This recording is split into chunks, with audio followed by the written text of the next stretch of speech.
Good evening, everyone. It's yours truly, Tammy B, and I am coming to you with another session of Real Talk with Tammy B and Company. And I am excited to have my guest in the studio with us tonight. And before we get started, I just want to take a quick second to little tongue tied.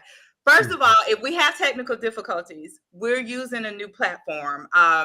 It was brought to my attention that the other platform I was using didn't allow for post-comment viewing. So therefore, I wanted to set this up, whereas even after these conversations have ended, people who go back to see the recording can also see the comments as they were shared live. So we are trying a new platform, so bear with us on this.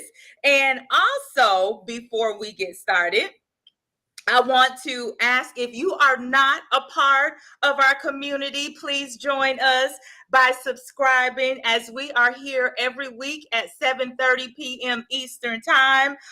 Also, if you have a story to tell or a business to talk about, if you would like to volunteer your time, I will ask that you either DM me or email me at that'sawoman@gmail.com for consideration on being on the platform.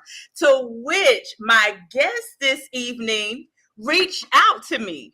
So hold on, guys. I am setting this platform up. So I am trying to bring our girl Cola the Great on. So Miss Cola, I know you have some difficulties with this new platform, but there you go, girl. We see you. Let's go ahead and say something so we can make sure we can hear you. Cola, can you hear me? I can hear you, but for some reason I keep getting booted out. Oh. Okay, this is a trial, but we're gonna press through it. So how you doing, my love, Cola? I'm doing good overall, just trying to stay online. It's gonna work because we're doing this for a reason. We trying to improve and make sure people can view the comments later. So, but how's it going? How's the weather up there in Nashville? It's cold and snowing. Well, it did snow last night. So I want to say we probably got about 2 or 3 inches. And to me, it's always beautiful. I love the snow. But it hadn't always been like that. It grew on me. Listen, I was just telling somebody over the last couple of days, I'm a Florida girl and I am anti-cold, but for some reason, there's a part of me right now that's appreciating the cold temperatures. Now, let me be clear. The cold, not the frigid, the cold, the cold. All right. So, hey, Shelly, welcome. Okay, all right. So I have all of us lined up together. And I also have my man Shelly in the studio. What's up, Shelly? We can't hear you, Shelly. 1 minute. Okay. All right. So while Shelly is getting that together, okay, hold on. All right, y'all. We gonna get through this new platform here. We gonna do this. Okay, so I'm trying to figure out. Okay, so I have two cameras that I'm looking at here. One is showing the top of my head and the other one is showing the full body. Which one are you getting? I'm getting your head. I'm getting now I'm seeing just the top, but I'm not seeing your whole body now. That's for sure. Okay. But okay. You get my face and my neck. I am getting your face and your neck. Okay, I'm no longer just getting your scarf. I'm getting your face. Okay, good. Okay. Shelly, can you hear me now? Shelly, can you talk so we can see if we hear you? We can't hear you, Shelly. Shelly, I haven't mastered the art of reading lips. Okay, so you said, hold on. Okay, so I am going to introduce our guest of the hour before we get into the topics, because I want to give a little background on our guest, Mr. Sam Harris. Sam, welcome to the platform. Welcome to Real Talk. We are excited to have you with us this evening. Okay. And so Absolutely. let me tell you guys a little about Sam. Sam is the co-founder and VP of Reentry Recovery Alliance. He is also a U.S. Army veteran, an author, and a speaker.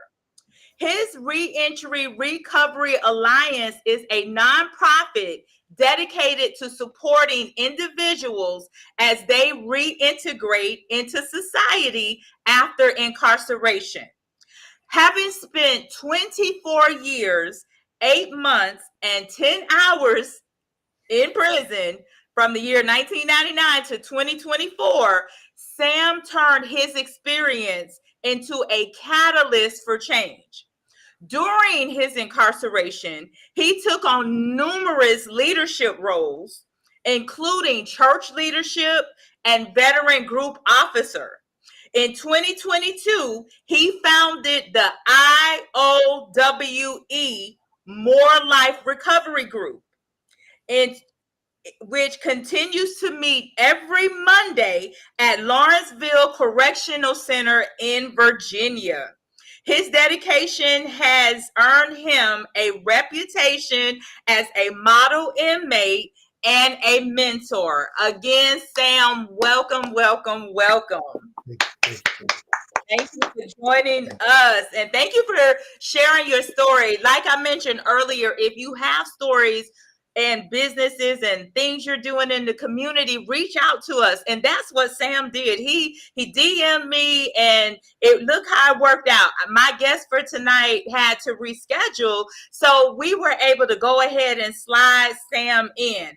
And before we dive into Sam's story, you know, it is still Black History Month, so I just want to drop a couple of Black History nuggets on you guys, which I did. I found some information on Dr. Ernest Everett Just.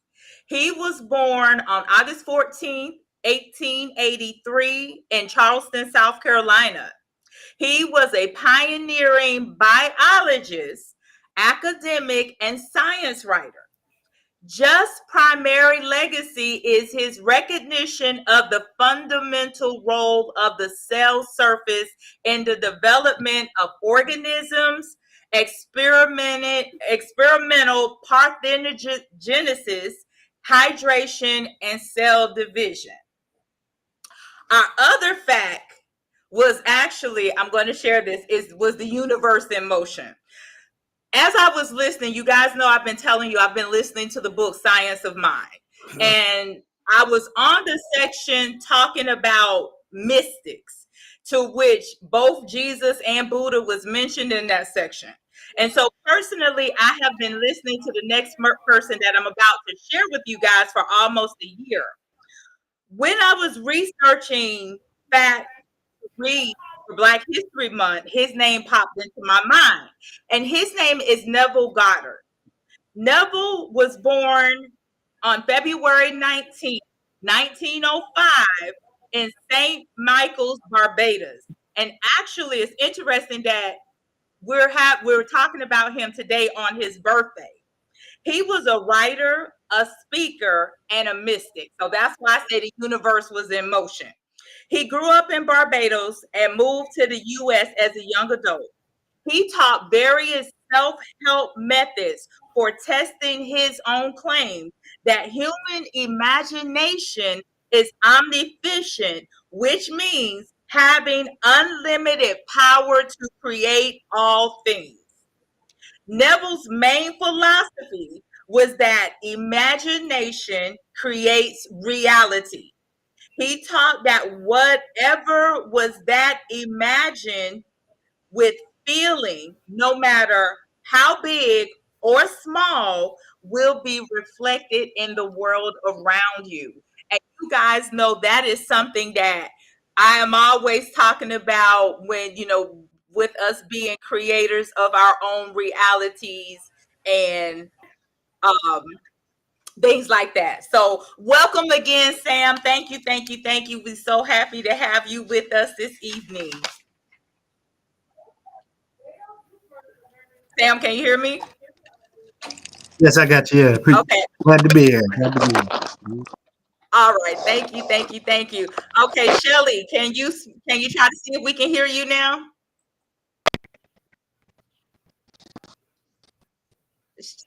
Shelly?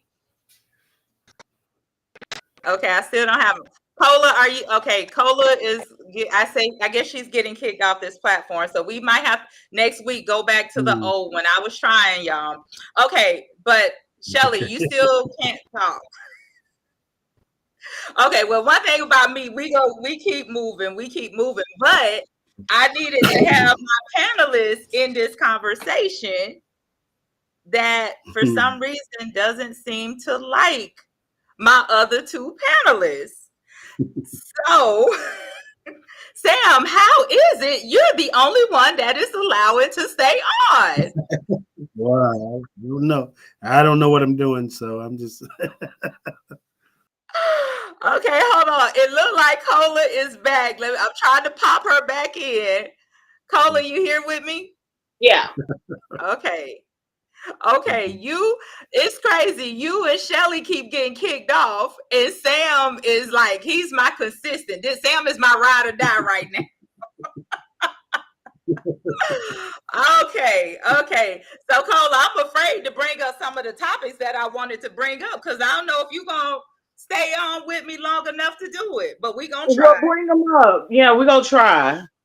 Bring them up. Okay, so let's talk about. So, last week, we didn't get to have the conversation about. Okay, Shelly, are you Shelly, are you here? Let's see. I'm trying to four quadrant this out. Okay, Shelly, can you talk yet?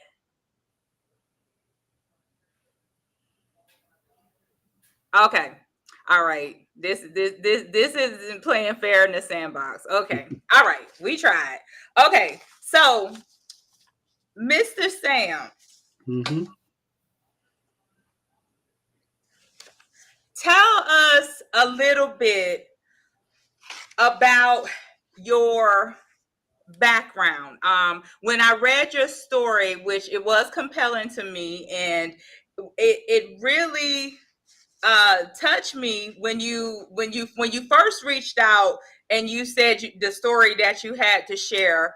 I was like, okay, what was the crime? What actually happened? And when you told me what happened, and then when I read more of your story about your PTSD and things that you went through, talk to me a little bit about your first encounter with the incident of the almost drowning in military training. What led up to your PTSDs? Let's start talking about that.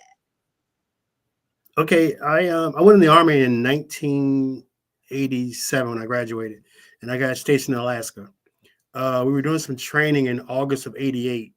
It's called drown proofing. What ironic, right? So they actually, they never asked us could we swim anyway. I remember going to the gym that morning around 4 or 5. I remember getting in the pool.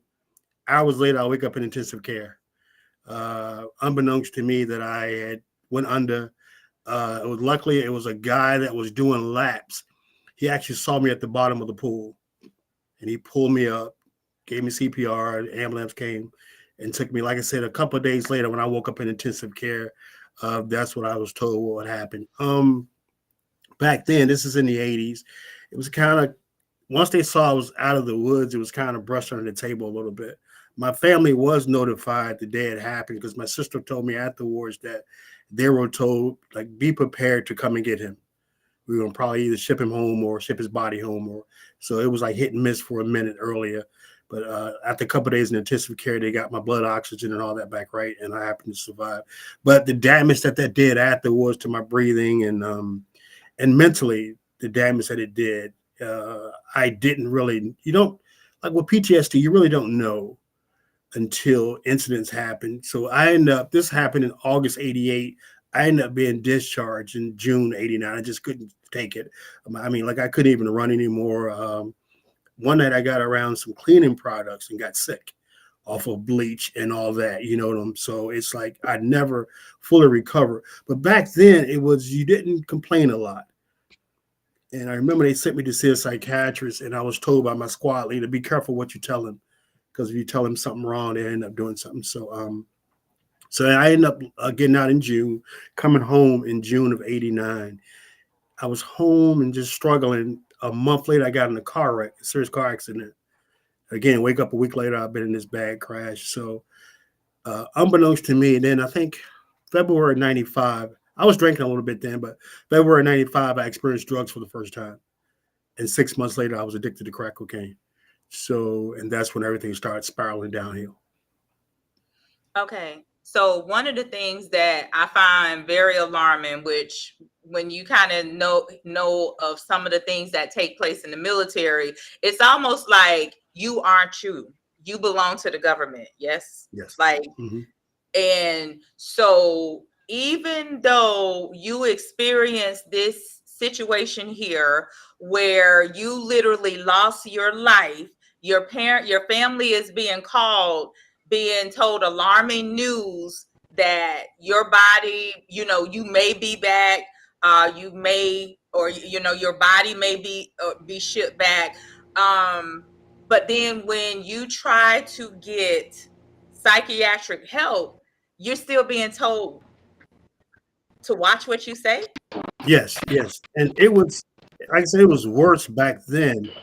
Because any little comment, anything like in mental health was looked at it was a stigmatism on it, that especially in the line of duty or in service, because I guess they feel that you couldn't perform in duty, couldn't perform in battle.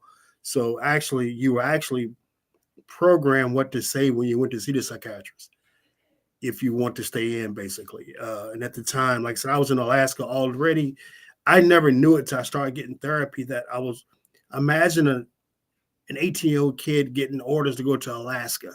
I get to Alaska in March of 88, and it's dark, 24 hours of darkness where I was, and 60 and 50 degrees below zero. You're already dealing with that, plus the mental strain of that. So as I look back now, it was a combination of things that mentally was mentally disturbing and affected me. Wow.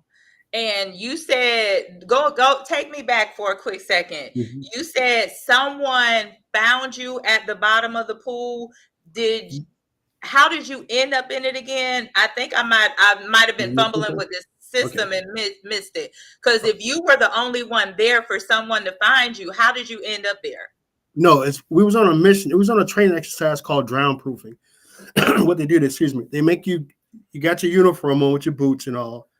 It's like a survival skill. You get in the pool. So it's probably about 60 or 70 of us that got in to tread water, Okay. I remember vaguely getting cramps and taking on water. And I remember struggling, but after that, I don't remember nothing else. I guess what happened when I hit the bottom of the pool, it was a guy doing laps. They ended up giving him an award for saving me, but he was doing laps and he saw me under there. He came in because I guess all these 60 or 70 guys are just treading water. He gets me back up, bring me to the side of the pool, and administered CPR and brought me back. And that's when he shipped me to the hospital. I think his name was Stan. I don't know why I can't forget his name, but it was Stan, So, yeah, but I remember taking the water on, but I remember when CID came to see me, they asked a question, said, did anybody ask you, could you swim? And I don't remember that, but it's like, remember how Forrest Gump was? Because you told me to, drill sergeant. That's the mentality that you take on when you're in the military, that you don't ask a lot of questions, And again, I wake up 3 or 4 days later, I'm in intensive care with tubes everywhere. So, wow, Cola, you have anything you want to ask about in this? I'm just listening. Wow. So days later, okay, all right. So, and you said it was the following year after being there and pretty much you were vulnerable at that point. And when I say that, because you weren't even able to say, okay, how you felt about that situation. And I know one of your missions now is mental health. Yes. And that is a part of this problem in the world that we're in now. Society doesn't give permission for people to talk about how they feel, talk about this experience. And let me ask you, we're gonna probably jump ahead and come back. Okay. When did you really actually have a conversation about that experience? When did you kind of do that mental health work on that? Okay, don't pass out when I tell you this. Remember, this happened in August of 1988. Mm-hmm. I had an examinations in November of 2014 while I was in prison. So 88 to 2014. 2014, it was November 2014. I took a mental health evaluation, and the actual psychiatrist talked to me for about 2 hours. That was the first time I had ever dived into it, to what had happened. 88 26 years. to 2014. Mm-hmm. Oh wow. 26 years, yeah. That's I'm speechless on that, because the sad part is your story is all too familiar. There, when you hear of a lot, even seeing some of the war stories or some of the movies, I always feel movies are based on some form of reality. Some of these things have happened in the real world. And when these things happen and that help isn't granted to the individual, this is when they get stuck. So the following year, you move forward. You ended up in an accident, and then you finally got discharged. And you said following that, you started doing drugs. Yes. Right? Actually, okay, I came home in 89. I drank off and on, and like I said, after I got in a wreck. It wasn't until I experimented with drugs to 95. I don't know. I started selling cars. I was doing good, and just one night I was out. Guy introduced me to cocaine. And it was like, it's weird to say this, but it was like when I was introduced to that, I felt like I had medicine to deal with what I was dealing with.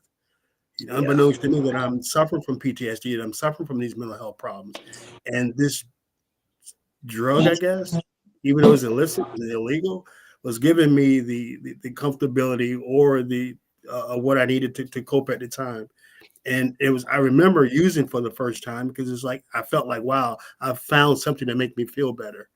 And this was February 1995. And then 6 months later, I found myself addicted to crack cocaine. And then it started going downhill from then. So it was like I found something. It's like I didn't know what was wrong, but I found something to make that feel better.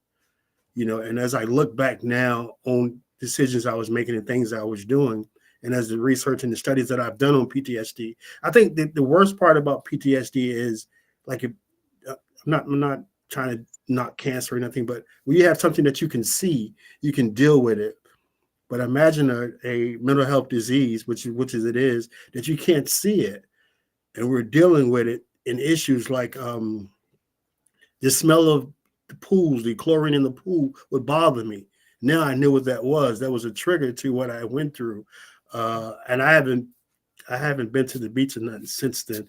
So, but it's certain things that will trigger that. But if you don't know you have this mental health issue, how can you address it? And that's what I think. And back then in the military, you definitely didn't mention it back then, that you had some mental health issues, because you were probably going to get discharged. Because even though they had psychiatrists and stuff that we could see, it's just something that you didn't talk about. And that seems to be a societal issue. Like, you're not supposed to talk about it. In fact, even our guest last week kind of talked about, like, how cellular trauma is embedded in our trauma is embedded in our cellular, in our DNA. And so, and you got to think, if you come from that generation, which we would refer to as the silent generation, they don't talk about their feelings. In fact, especially men were not even told to have feelings. Exactly. And so that to me has always been a problem. I do want to ask this question. There's a question in the chat for you. Okay. How was the process of healing from the drowning issue? And I think you might have answered this one. Did they send him to an army therapist or give him psychiatric drugs? Like I said, when I came back to the unit, it was a lot of hush hush, and at the same time, I'm an athlete. I was playing sports in the unit and that's a big thing in the military, sports and stuff. So they're like, "Is he okay?" And a lot of it was hush hush. And then I think to check the box, they made me go see the psychiatrist. But it's like I said, I remember my squad leader taking me over there to see him. And he said, "Look, be careful what you tell him when you go in there because they're going to write it down." And I've seen the evaluation years later.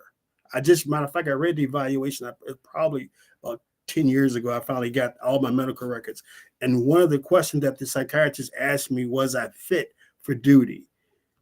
And I remember telling him, yeah, and I was like, why would you who's evaluating me ask me, am I fit for duty?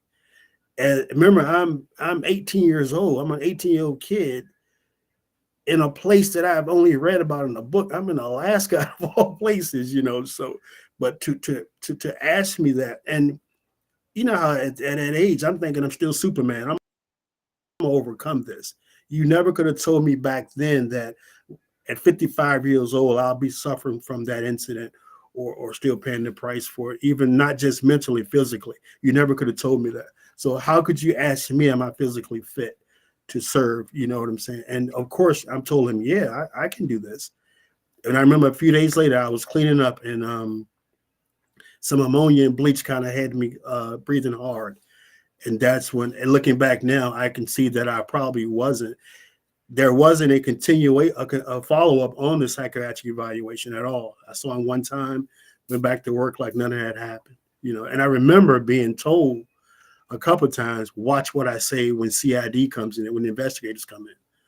But it was I was telling my dad this before. One of the strange things that I went through was I remember the training officer or the training sergeant that morning. I remember him because every detail has a sergeant there that's going to give us our orders. Do you know I never seen him again after that? I don't know what happened. I don't know if he got transferred or what. So you can see the politicalness of that. But I never saw that guy again. And I always wondered about that, And you know what's concerning about that is the inhumane, and I say that respectfully, mindful of what I say, but still gonna say it. Like, they're talking about reinstituting the draft and stuff like that.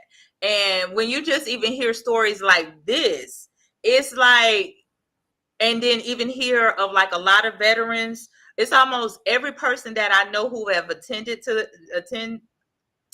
was in the military have like some kind of disability. There's some kind of something, whether physical, mental, or something. So there's a lot of damage that takes place in that area.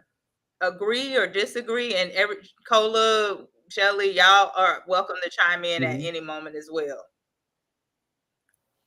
As far as if you're talking about those things, what I've seen is as far as soldiers going into the military, some cases I've seen have actually been fraud.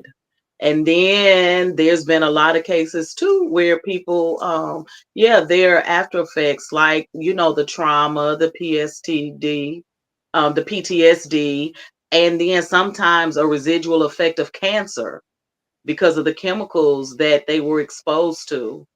I have seen a lot of that. And yeah, I've seen a lot of both sides. I've seen a lot of the fraud, then I've seen a lot of the people who stayed long term who were really affected, and then sometimes even short term. So yes, I agree.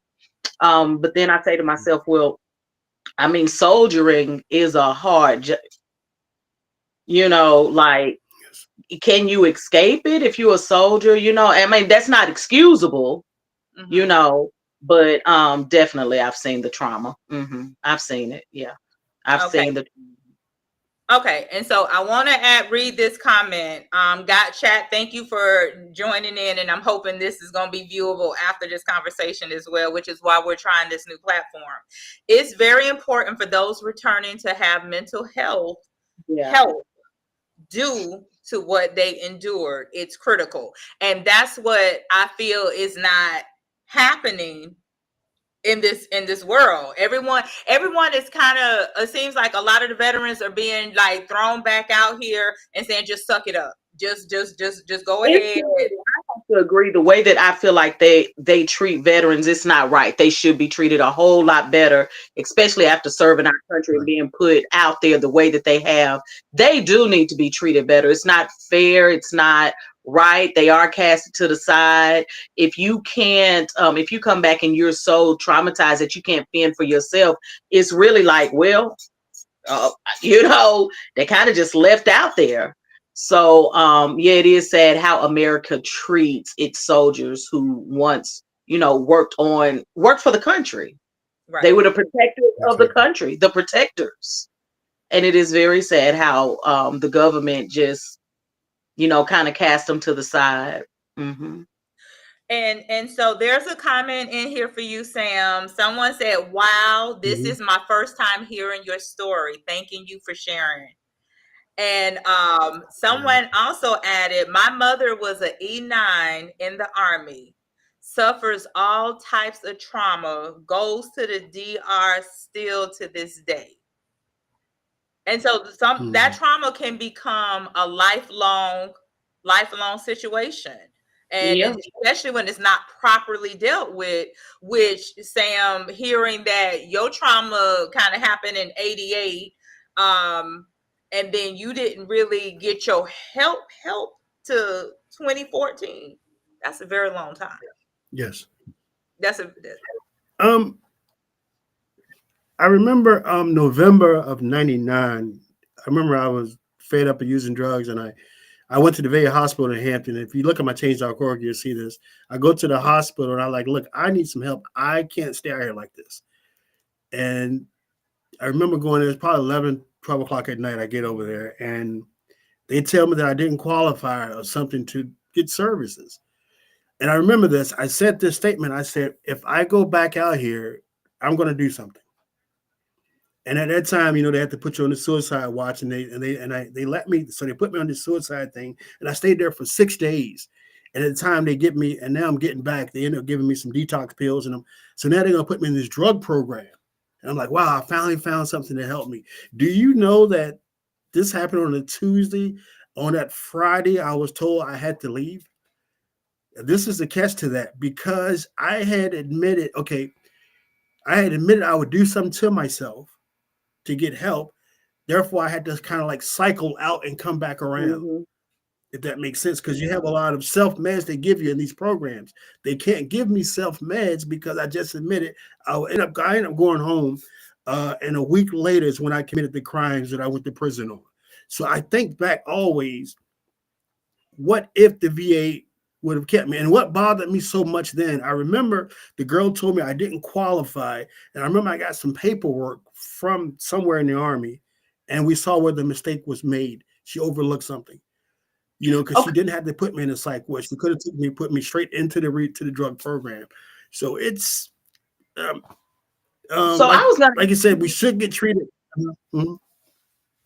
What did you go? Why did you admit yourself in the hospital? What did you go for help for? Was it the addiction or was it the PTSD? Why did you admit yourself in the hospital? And you remember in 99, I don't even know I had PTSD. I just know I'm tired of smoking drugs. I'm tired of being a drug addict. So now I'm going to go over to this hospital because I've heard of some programs that the VA was offering.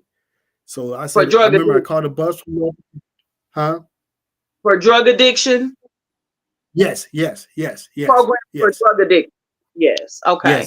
Yes. Called, it was called DAP, Drug and Alcohol Prevention. It's like a whole little course thing. And so I said, I can go over here and get some help for this again at the time. But this is the strange part as I'm thinking about it. I got all my notes. I keep everything. I got all my notes from back then. The same notes that they used to give me PTSD if you look at the doctor's evaluation, you see all the wording is in there.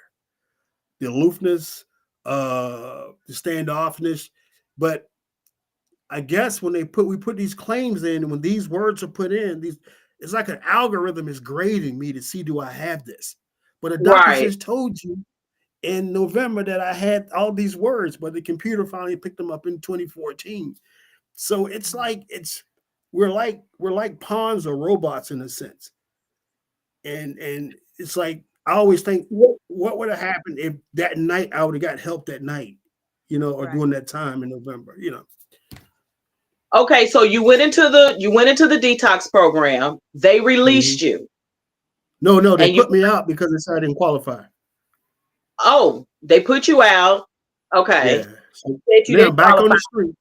Uh-huh. Got it. What happened after that? So you Okay, now don't feel like imagine this. you didn't get the treatment that you needed. No. Right. Okay, now imagine this. I get to the hospital. I'm already, I guess, relapsing or fiending for crack. Now imagine this. I want this drug. I'm trying to fight it. You put me in this hospital. You start giving me medication, and I never forget they put me on trazodone, which is a psychotherapy drug. Right. So now after 6 days, get out. Not only are you relapsing now to crack, you're relapsing to trazodone now. True. So now you have both of these things calling at you. So now I got to get back in the street, and it's like, I had to feed. It's like, God, I got two monsters calling my name now. And which one I resort? I can't get the trazodone because it's a prescription, so I resorted back to the crack. A week and a half later is when I committed the crimes that I ended up going to prison for. Not making excuses for doing what I did, but trying to support my drug habit was the reason why I did what I did. But it's like looking back in hindsight, you see all the little pieces that were kind of left out of it, if that makes sense. If you had been treated properly, this Yes, whole yes. thing could have been avoided. Yes. Whole thing could have been avoided.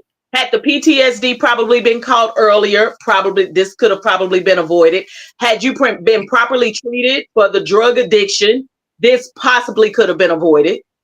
Yes. So there was so many like stopping points in which you could have been saved, which possibly could have avoided that whole life-altering prison situation.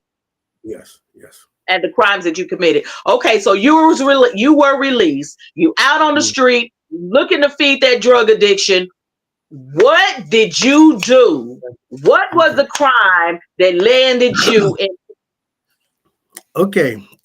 Again, I'm not praising this or nothing, but it's like I remember I went on a little binge, and I was always the type that I'm not gonna try to hurt nobody or whatever, but even now that mental hurt is even worse. So I remember the morning I've been on a little binge about a week and a half, and I woke up that morning and I said, man, I just want to get me something to cover my craving. And I left out of the store and I went to the first house I saw. I actually rang the doorbell to make sure nobody was home. Nobody was home, so I go around the back of the house. I kick the door, and I go in there. And I think I take some money, and I see they have guns in there. And unbeknownst to me, I was in there a little longer than I thought because the couple ended up coming home. An elderly couple comes home. I come out and I tell them, I said, look, I'm not going to hurt you. Just let me out. And the lady, I told the man to move over, and then I asked her for the keys and the purse. And I get the keys and purse, and I get in the car and I leave Suffolk and I drive to Norfolk. I'm finally apprehended in Norfolk. Was when I pull over after a little high-speed chase, but I pull over, and I never forget the Suffolk detective meets me down there, and he tells the Norfolk guy, "We got him. We'll take him home. We know he has some problems." So he takes me back to Suffolk about 5:00 in the afternoon, and they asked me all these questions. At about 2:00 in the morning is when I found I was charged with all these. I was charged with 2 counts of robbery, 2 counts of abduction, 2 counts of carjacking, firearm charges, breaking and entering. At the time, I'm like, whoa, you never knew that all of that came from that. And by the statute, I was, I guess, guilty by the statute, And now I'm looking like, whoa. And I remember the detectives like, look, just cooperate. They're going to get you some help for your problem, So I remember going to jail. I got one attorney. And he said, don't talk to nobody, because we're gonna get some of these charges to, they stack them against you, because you get 2 for each person that's there. And so the first attorney I had him for a while. Hold on, wait a minute. Mhm. You get double charge. You get charged per person. When I told her to give me the pocketbook and told him to hold, that is some way the robbery statute that I robbed both of them. When I told him to move over, that was abduction. Anytime I made her to restrain her from her movement, that's abduction. The carjacking, they end up giving me 2 carjacking, throwing 1 out, but they can actually stack a charge on if a guy goes in the bank and robs the bank and there's 30 people in there and he just takes it from the teller, he can get a robbery of everybody in there. He can get an abduction of everybody in there. Whoa. Is that federal or state? Is that a federal thing or state? State. Okay, so that's per state. That law is per state. Yes, it is. Yes. But this was in Virginia, right? This is in Virginia. And because so when you're looking at the charges, I remember I was like, and I'm not knocking it down, but I was like, robbery, and then I thought carjack, because if I tell you guys carjack, you think I was at a red light. You didn't think it was because I took the keys in the commission of a robbery. That's carjacking. And that's the stuff. And those charges, like the robbery back then, carried 20 to life, both of them. Mm-hmm. The carjacking carried 20 to life. So I was looking at maybe 3 or 4 life sentences just on those charges alone. You know what I'm saying? So it was, but again, by the statute, they had me. You know what I'm saying? But so anyway, I ended up having a lawyer, and my first lawyer came off my case. I had a second lawyer, which he convinced me to say, look, let's cut your losses and go in here and just plead guilty.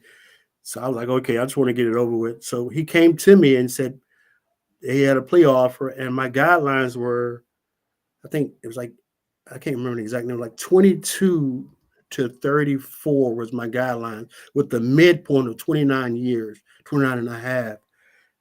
And he said, well, we can get you 20 years. And I'm like, at first I told him no. I'm like, I'm not playing for no 20 years. But I never forget, I left there and I called my sister. And me and my family, we got to talking like, just, you got to be man enough for what you did. You know what I mean? And my sister's like, 20 years, you'll be out in about 17. And I'm like, 17, wow. But I had to face the fact, I broke the law, So the next morning I go to court and I say, look, I'll take this plea agreement for this. I never read the plea agreement. I remember he showed it to me through the glass. I never read it. So it was August. I actually takes the plea agreement. I accepted it in August to be sentenced in November.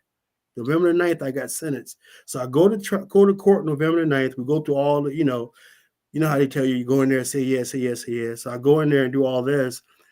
And the judge, when he came to sentence me, he started giving me, he's like 30 years minus 15. 30, he's doing all these numbers. I get discombobulated just listen to the numbers. I'm like, and I'll never forget, at the end of his thing, my lawyer said, Your Honor, is that 59?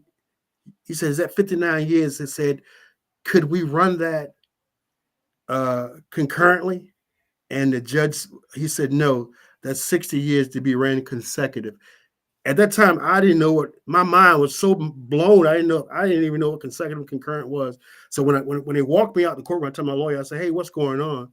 When I get in the back, I said, did I just get a 60-year sentence? Because he gave me like 220 years total, suspended everything but 60. And remember, I had just turned 30 years old, and he said, yeah, I said, you said I was going to get 20. And he said, I never said that. He said, I told you we were going to try to get you guidelines. I'm like, what? So this was November. We go back and forth. I ended up going back to court in January for reconsideration. Because in the process, we found out in my paperwork, this attorney, I'm not going to mention his name, he didn't even read my stuff. I had another guy's paperwork inside my paperwork. My pre-sentence report had another guy's name on it. I'm like, yo, you didn't even read that stuff. You came in and took a plea. You didn't read it either. No, I didn't read it. Listen, I took the plea agreement. I took the plea agreement in August of 2000. You know when I first seen it in my hand? It was May 2001 when I finally got a copy to look at it. I was in penitentiary then. And he showed it to me through the glass, you know. So anyway, I go back to court in January of 2001 for a motion of reconsideration. I'm telling the judge, I'm like, look, he promised me this, this, and this, and this. And the judge said, didn't I tell you your sentences was left up to me? And I said, yes, you did. I said, but Your Honor, I got paperwork with another guy's name on it. It's not mine. This guy never read it. And he said, but he said, again, I told you your sentences left up to me. And he said, I'll leave it up to the Court of Appeals, let you appeal it. And at the time, I didn't know you can't appeal a plea agreement because I've already pled guilty. So now I leave there, you know, and I get shipped off to prison. And I remember I get to prison in May 2001. I think it was around September, October. I get what's called an update sheet. And that's the sheet they give you telling you what your release date is. When I get the sheet of paper, it says May of 2052 is my release date. You remember it's 2001. You know what I'm saying? I probably would have passed out. I probably would have lost consciousness. Listen. I would have lost consciousness. Okay. You know what? Hold on. I was waiting for you to pause because somebody just asked a question that I was waiting for you to pause. And then I'm going to ask this and I'm going to go back to a couple of other questions in here. But I was about to ask this question. Did he say if he had a public defender? I'm going to add pretender. That's what I'm going to say. Did you have a public pretender or a lawyer?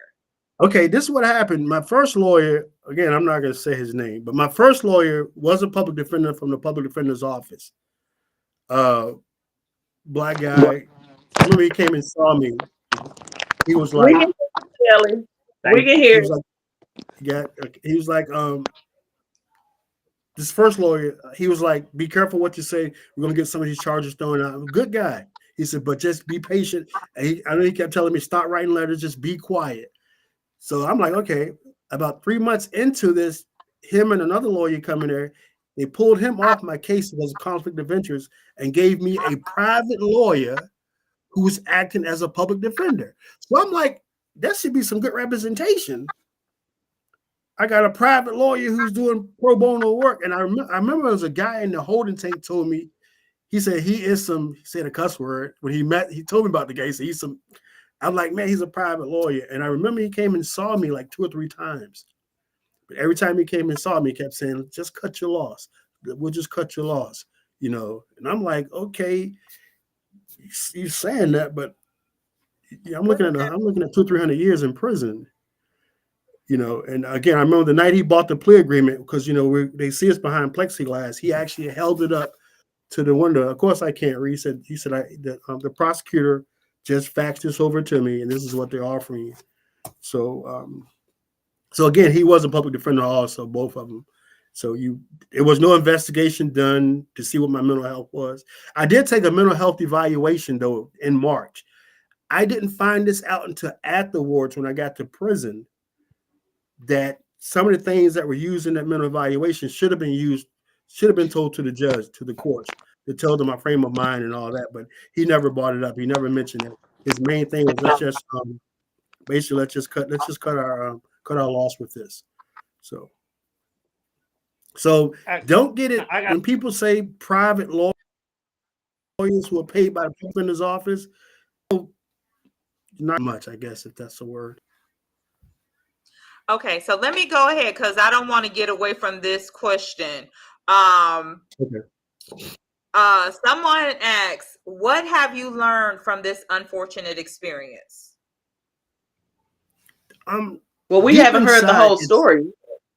One of the things that I constantly preach about and speak about is I never lost or forgot about my responsibility in this.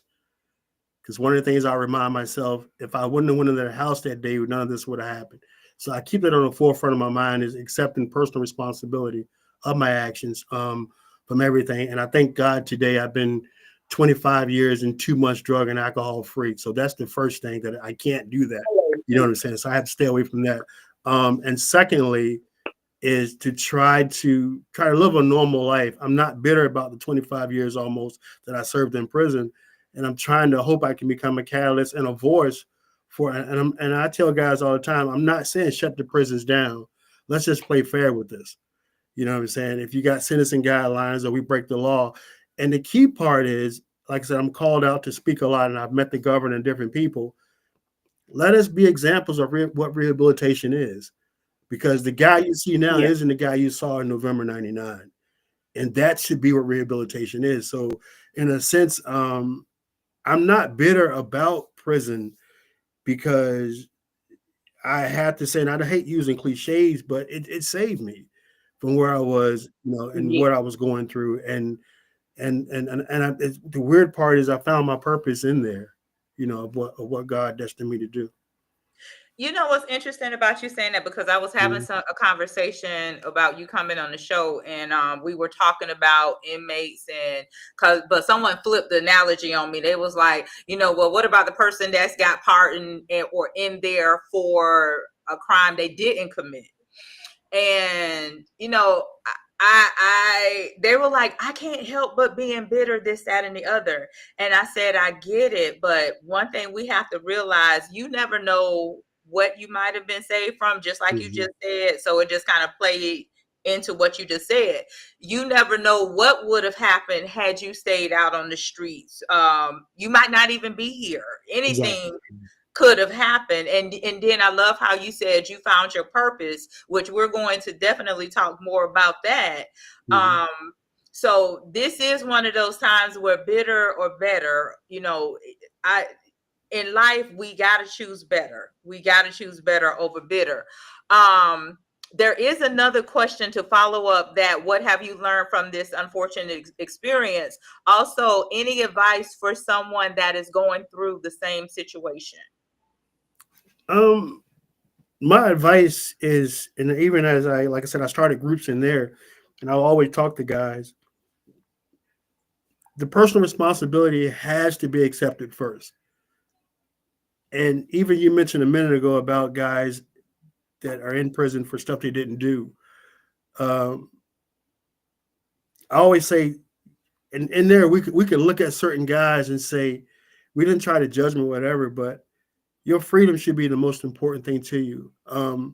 And even if you have to do the time, to leave there a better person than you came in, and you guys gonna be shocked when I say this. When I went, there were most of the classes and stuff I couldn't take because of my sentence. I was actually getting turned down for school. I had a high school diploma and all, but I wouldn't take any kind of class. But they called me, I was considered a long-term inmate. Basically, they said, you're not going home, so why let him go to school? So you have to write it up, and I took some correspondence. But I kept saying from day one, I was like, either they're going to bury me or send me home, but I'm going to be a better person when I get home. So I always tell guys all the time, you can't change that day, but just become a better person. And I was just speaking to someone earlier today about just do the right thing because you want to be a better person. And when the time comes, when the good Lord's ready for you to go, you're going to leave there. And I'm a testament of that, because nobody who would have thought that after 25 years, I'll get pardoned, to come home. And especially in the political climate that we have today here, to receive a pardon. It's very rare, and especially under this political climate we're under. But I equate that back to, I thank God for my parents and my support and my family. But it comes to the individual to leave there. And I pray that you guys or whoever, you can't see me robbing nobody. I don't think you can look like a robber, but you know what I'm saying? I don't live in that. I'm a whole new person now. And the key part is I'm ready to go back inside the prison to teach them, hey, look, not only do we want to get out, we want to stay out, but we have to change something that brought us there. I have a question for you. Mm-hmm. Who pardoned you? I have two questions. Who pardoned you? Governor Youngkin. Okay. And then my question was, I heard everything. I know you guys didn't see me, but when people say they have PTSD, what does that look like? Like, what is that? Because so many people say it, and I know people that have been through the exact same thing that people in war have been through. So how did you know you had PTSD? Or when you came home, what was it that you said, I have a problem? What were you feeling or experiencing? It's like I just shared with them. I didn't really know I had PTSD. I went to an evaluation in November 24th. What was the very first thing you thought or felt where you was like, something's not right with me? It's even after the incident, I knew something wasn't right. It was back in August of '88. And then in times after that, you feel it, but like I said, you don't really know. And you remember back then, you don't even want to be associated with, because they're not saying PTSD, they're saying crazy. Crazy was a word. Who wants to be called crazy? And I remember that hearing that day. It was November 2014 when I had the evaluation, and I remember the psychiatrist telling the guards who was going to escort me back. They say, "Look, can you watch him for a couple hours?" He said, "Because I just took him somewhere that he hasn't been in 20 years."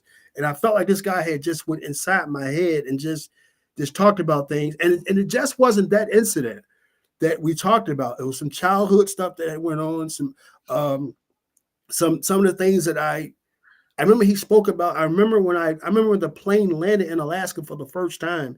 I look at my watch. It's 1:00 in the afternoon and it's dark. It's 65 below zero. All that stuff start playing. And this is what I tell people a lot when I talk about PTSD is post-traumatic stress syndrome. It's any kind of reaction to any traumatic event, from car accidents, fighting, shooting. And now they're saying how people are being raised now in certain neighborhoods or whatever. So PTSD is a broad spectrum, and the most scariest part of it is you can't see it. Right. Like I understand. It's as to like once you came home and you were at home,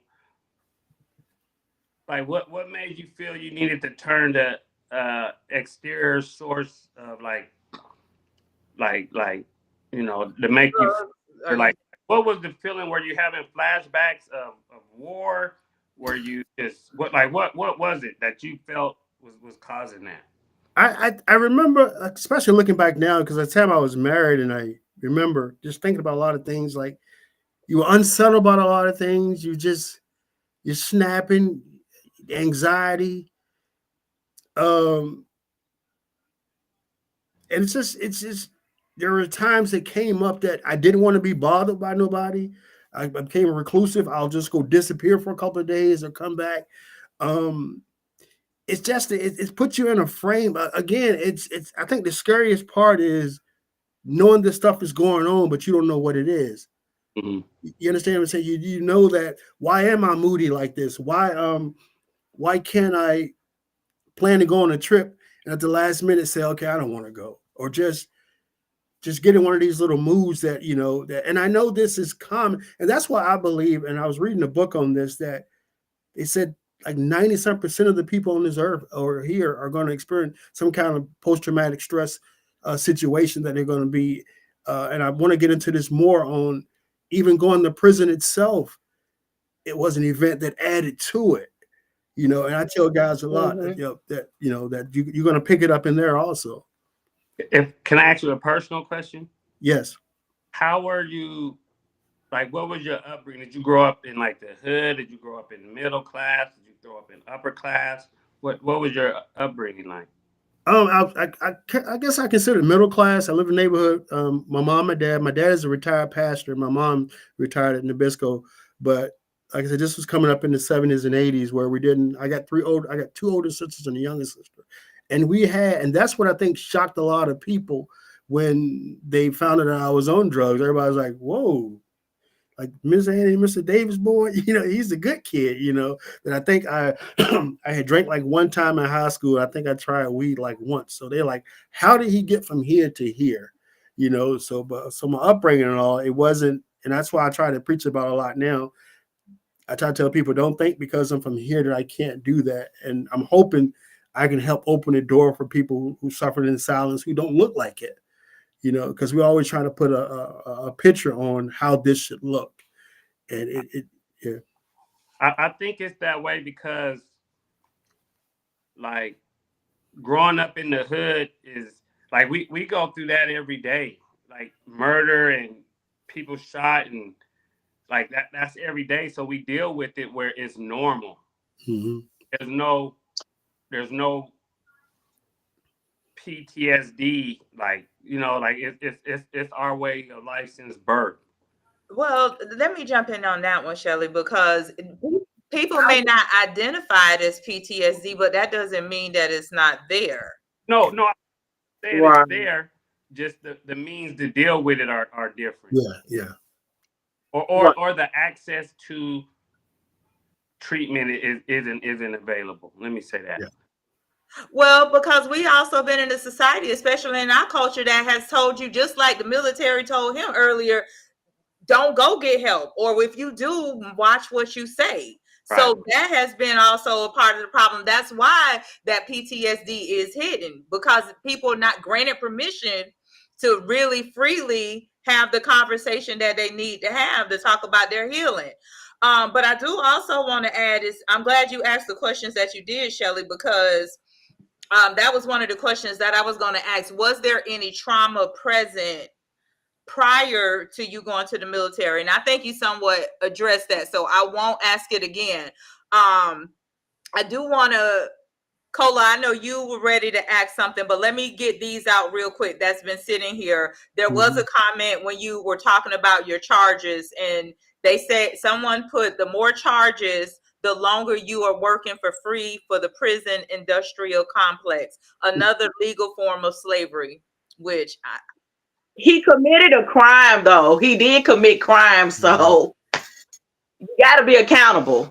If you did it, you did it. You can't just always when you do something wrong, point your finger at the other people. Exactly. Well, they did follow up afterwards, eventually, after hearing him accept accountability. They said they love his response to accepting some responsibility to his mental and emotional growth.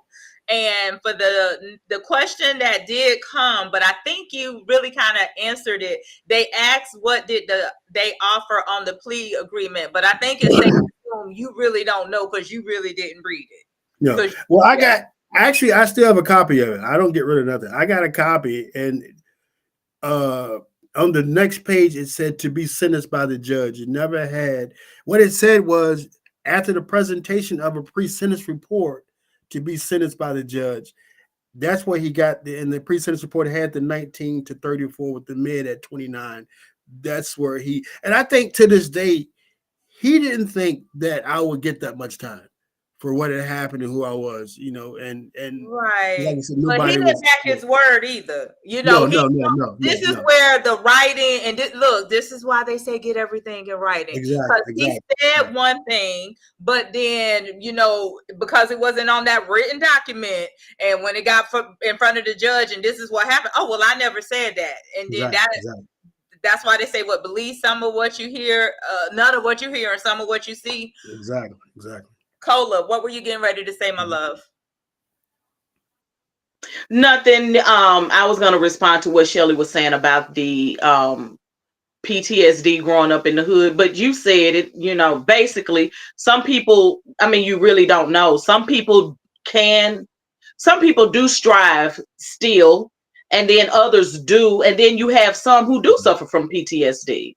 But they just a lot of times can't don't identify with it. And a lot of times if they do know it, may not even talk about it. But I've always said, when you living in a low income environment, that's just trauma and toxicity, period. It's just the environment is a toxic environment, and Black people have suffered. Well, not just Black people, but poor people who live in those environments have suffered the most from it, and we go the most untreated. Yeah, and it makes us and in order to get through that so-called successfully without it penetrating us, you kind of have to detach, or you kind of have to, detach your emotions, or become extremely hard, or, some of us become victim to it. And you know what? To that point, because when another form of trauma, I feel you also experience, even though you probably wouldn't say it's trauma, but being a PK, a preacher's kid, because there's a lot of expectations of you. Right. You can't do certain things. You got to act a certain way. You're not free to be you. Any comments on that? I think given like everyone knows the preacher's kids don't get the child opportunities to be kids, so their behavior is different when they do get some freedom. They try to do it all at once. Years of not being able to do it. I believe that. I've seen it and witnessed it a lot, but Yeah. Oh, they go buck a wow. yeah, they don't got much time. My mom is not just a PK kid, she's a bishop's kid, is my grandfather. And so when I look at that generation above me, my mom and my aunts and my uncles, you could definitely see that a lot of times those families, especially back then, if you a bishop or pastor, a lot of times you out there in the field doing that kind of work, you're not really even giving your family what you're giving the church. And then at the same time, you're expected, your standards as a child, the expectations are really high. So while having those extremely high expectations because you carrying the bishop's name or the preacher's name, or you know what I mean, you're the PK kid or the bishop's kid, those standards are set really high. And then a lot of times, like I said, he's out in the field doing the work. And his family is not even getting him the way that the church is getting it. Exactly. That's true. So yes. Okay. All right. So I want to dive into life in prison because you talked about the trauma there. But I want to answer these, and I want to answer these two questions as quickly as possible because I want to go ahead and jump into the trauma in prison. What was this your first charge? And is it still a struggle with the temptation of drugs? No, my first charge, I got a charge in 96 for grand larceny and paid it off and nothing happened. I think that's what made me more, I think, not taking the judicial system serious because of how the grand larceny charge was, just pay it off. So what the next question? Is it still a struggle with the temptations of drugs? No, like I said, I remember when I went in, there were some things I told myself, and one of them was that I would never use again. But however, I discovered that we had to be honest when nobody picks up crack or whatever for the first time when they've been addict. That's not, because imagine that I'm picking up crack to be an addict. You won't do it. I mean, it's common sense. If you're gonna hit rock bottom, yeah, we got that much common. But I think I found out, especially in prison, of a lot of underlying issues that I was dealing with, a lot of emotional things that I was dealing with, a lot of things that I didn't deal with. 18 years old, military. Imagine I was married when I was 19 as a kid, so there's a lot of things that I've said. I'm not saying they made me do drugs, but it's like a lot of variables in there that I don't even have them in my life anymore. But even, like I said, when it comes down to it, I don't even think about it. I'm like, I don't, like I said, I thank God for my sobriety. That's one of the best things I hold on to, this 25 and 2. And even these last 7 months that I've been out, I don't think about it. I went out to play golf with some friends of mine, and I don't want people around me all nervous and all, but they had wine and beer. I'm like, hey, do you, man?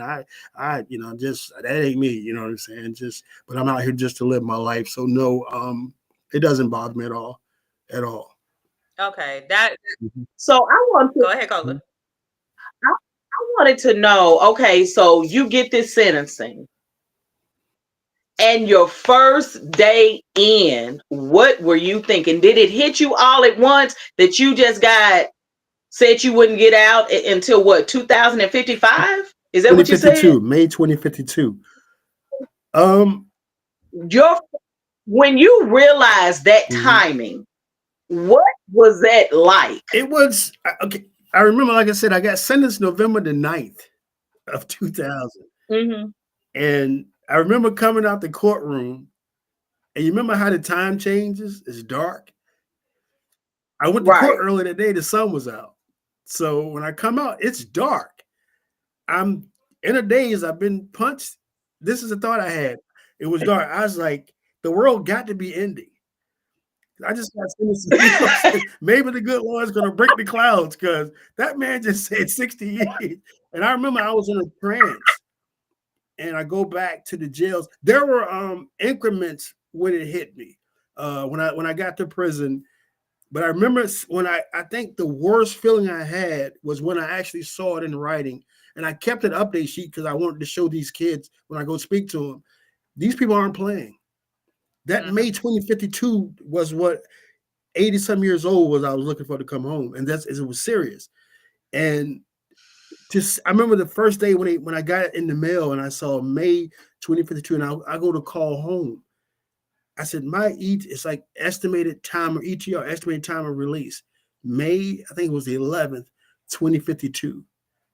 It is like May, June 2001 when I'm reading this. So you're still in the days. But I think what kept me going was, like I said, my family, my dad and my sister. Like, hold on, wait. Did you ever think about suicide? Did you ever think about escaping? Did you ever think I'm just giving up? Like when that finally hit you, because that's a blow. That's your whole life. For a fact, he thought about that. Everybody. Yeah. I tell people this. For you. When I got to receiving at Mecklenburg, because you leave the jail, you go to receiving, and I know my sentence, and the counselor, psychiatrist say, they were like, have you ever considered suicide? All right. This is what I said. I said, look, if somebody walk in here in my shoes with what we're facing and tell you they haven't, get them checked out. Because that's not normal. To sit here and think I'm 2052, I'm just happy. And to answer your question, there are moments, never escaping, because you're not escaping from prison. That stuff on television. You're not leaving prison. You know what I'm saying? So, but as far as suicide, I remember talking to a counselor once, and she mentioned, how would your daughter, because at the time my daughter was 2 years old, how would she remember you if you do this? So you actually talked to a counselor about feeling suicidal? Yes. And even I talked about when I was on the street in 99, before I did this, I went to the community service board and I talked to them one afternoon about it, because it's like, you're thinking sometimes the only out in this is to go ahead and do yourself away. But I found out that, were you serious about your suicide? Were you actually thinking of a plan? No. I'm gonna be honest. I think mine was just yes. Now, think serious about it, but you're not gonna do it. You're not gonna do it. You're not gonna. But in the street, when I thought about it in the street, it was like I wanted to eliminate my responsibilities of the consequences for what I had done. Smoking the crack, all my money. But now when I got to prison, that's a different kind of way to think about it, because it's like you'd be like, what the heck? And it's especially like when you have those nights to say, wow, this is it. You know, this could possibly be it. And then through the years, when you start experiencing death in the family, or like my mother was diagnosed with cancer, and then my dad was diagnosed right after that, so when you start dealing with that stuff like that, you'd be like, wow, and you can't go out to go to the funerals. No, well, when I first failed, you could, but at the end, like I had 6 deaths from July 2010 to August 2011. I had 6 people that died in my family. My sister, to be finished off with my biological father. By that time, they had you can go, but it costs so much money to go. They'll charge you maybe $500-600 to go for a couple of hours. But I had already made up my mind when I went to prison. I had seen an uncle years ago come to a funeral, and he was handcuffed, and I saw the stress it put on his mom. And when my sister passed, I told my sister, they were already dealing with my little sister passing away. I couldn't put that pressure on my parents to come there.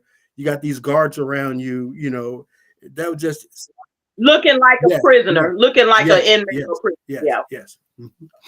Okay. All right. So, real quick, was the PTSD or drugs? Was the PTSD or drugs the downfall of the marriage?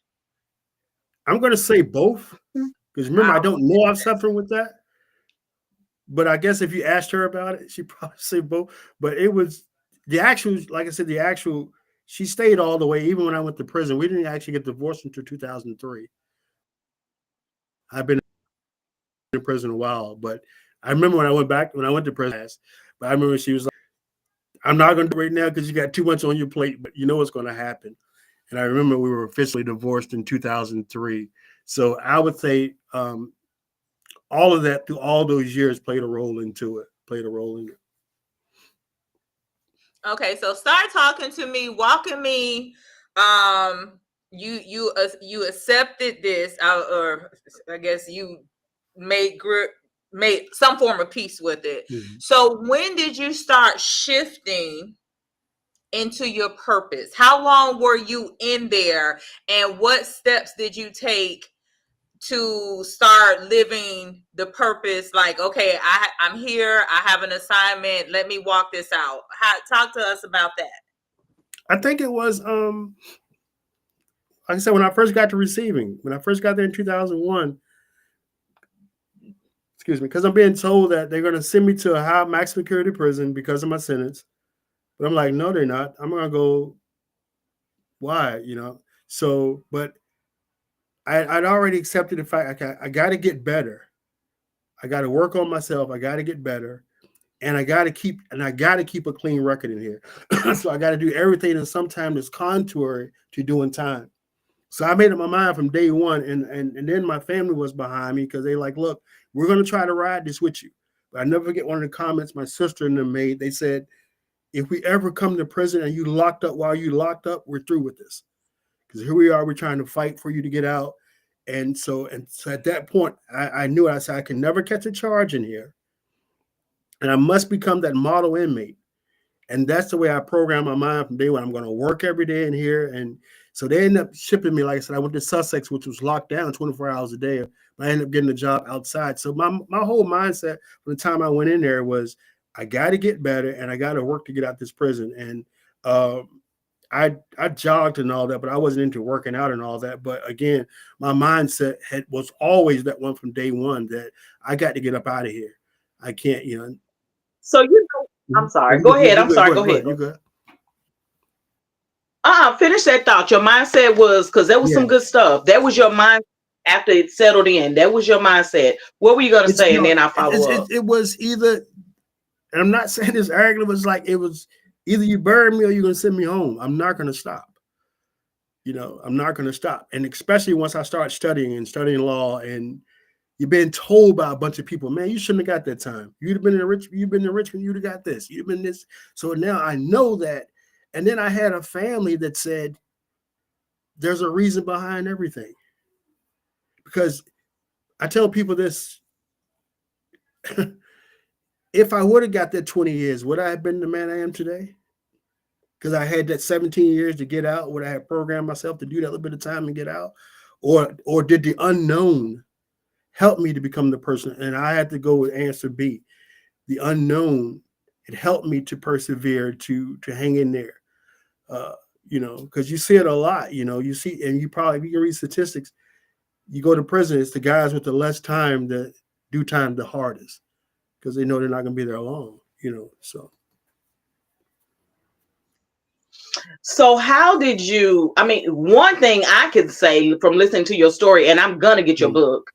One thing that seems like it saved you was the fact that you had already set the tone within your body, within your mind. You had already said, okay, you made a conscious decision to do the right thing so you wouldn't catch another charge. Like, you were consciously aware of other potential downfalls in prison that could get you more time, and that could get you into more trouble. A lot of people that go in, they're not even conscious of that. So the very fact that you were consciously aware of the fact, okay, I got to be on my best behavior because I have to work myself out of this. And it's going to start by me, first of all, making the choice to do that. So it was the choice that altered that path for you, in my opinion. The fact that you were consciously aware of what the future could hold, and the fact that you made a conscious choice to say, okay, this is how I gotta be. I've got to be a model inmate. Because you only and that just that's that thought alone, and that resonating within your soul shifted a whole lot of situations and prevented a whole lot of trouble that you could have gotten into had you not made that conscious decision. And the key part on that is, like I said, is to make that choice to say, okay, and remember there's no parole, and I thank God I'm a Christian, I'm a man of God, I know. But the key part is once I made that decision is now birds of the feather flock together. An eagle's not going to walk with a chicken. He's not. So I got to find a group of guys that this is what we're doing. I got to make a decision, and we're going to stand on principle that this is what we do. And today, I remember I was in church one night back in, I think, 2005 or 2006. A pastor came in and he said, the Lord told me to say, I think he said 5 guys that have life sentences in here are going home. And I can count 7 guys today that are home. And my sentence wasn't life. I had 60 years. I'm talking about guys that had 2 life sentences, 1 life sentences. But they kept themselves in a position that when that time came, and I give you 7 names of guys that had multiple and life sentences that knew what to do when they got in that system. And the key part is not making it worse on yourself once you get in there. Right. You know, and if I tell you some of these, like I said, you can read the book. And like I said, if I tell you some of these charts, I got one friend of mine, it's the worst case I've ever seen, a guy out of Oklahoma, Lenny Singleton, the worst case I've ever seen. He had 5 snatch and grabs between Norfolk and Chesapeake. The most he got was $75 total. That man was sentenced to 2 life sentences plus 200 years. But he's home today, though. He was pardoned. He's home. These are the guys that I got around when I got in there that we couldn't accept that. You know, we couldn't accept these sentences because if you do, you're going to die in there. So that was going to be my next question. So after you made the choice, you said you knew that you needed birds of a feather flock together. You knew that you needed a particular crowd. Did you form that male group, or was it already there and you just joined? Most of it is already there. Like I said, I'm a Christian, so most of us bunch of my church, my Christian brothers, and also they had an honor pod that we had. You know, I had a single cell for like 10 years, but you had to be the top-notch guys that live in this building. No charges, got the best job. When you say top-notch, top notch, what does that mean? You stayed out the way. You didn't catch charges, or you were considered the model inmate. So most of us lived there. We stayed our own way, I guess. We never failed drug tests. We never did anything. So when I saw this is like naturally this is what I gravitated to. And now I have to give you a little sidebar here now because I have to. You remember now I'm in my 30s. I'm not 18. So that's why I try to tell people about a lot now, not to make excuses for these young kids, but you put an 18-year-old or a 17-year-old in my spot, you can't say this. Remember, I'm 30, I've lived a life, I've been married, I've been a little successful. I wasn't 18, so that's a big difference too. So my age played a part in it too a little bit. So let me ask you this. Was this the type of prison that had the gangs, the booty bandits, and all of that stuff? Yeah, you see that. Your class, your score, and whose car you get in, or like where you grew up, kind of determines who you're gonna click with. Yes, you're gonna. I think we're tribal we're humans, and we're tribal anyway. We get tribes, and you gravitate to your tribe either by where you live. You know, the seven cities, whatever. And now you have, you have the gang population in there that's there, but do you have the different religions? I think it's 20, maybe 21 different religions that are recognized up here. So you find that tribe, but my thing was, I'm trying to go home. You know what I'm saying? So my thing is, so how did you escape? And I mentioned the booty bandits. Was that stuff going on there? I always tell people this. Rapes and things of that nature, sexual assaults, was that heavy in that prison? Heard of it, but again, my sect and my crowd where we lived, it couldn't come in there because of how we. So no, So my next question was gonna be: were you ever did anyone ever test you? Did you ever get tested, even though you made a choice to be a good guy and those things, did anyone ever test you? And if they did, I want to know why you think that is. I think, and I tell people a lot, and when those questions, because it's true, we know that's happening in prison. It's a lot of times that you see guys who are struggling with that stuff before they go in. But one of the rules is just you don't bar none anyway. That's the key rule. Stay in your lane, don't bar anything.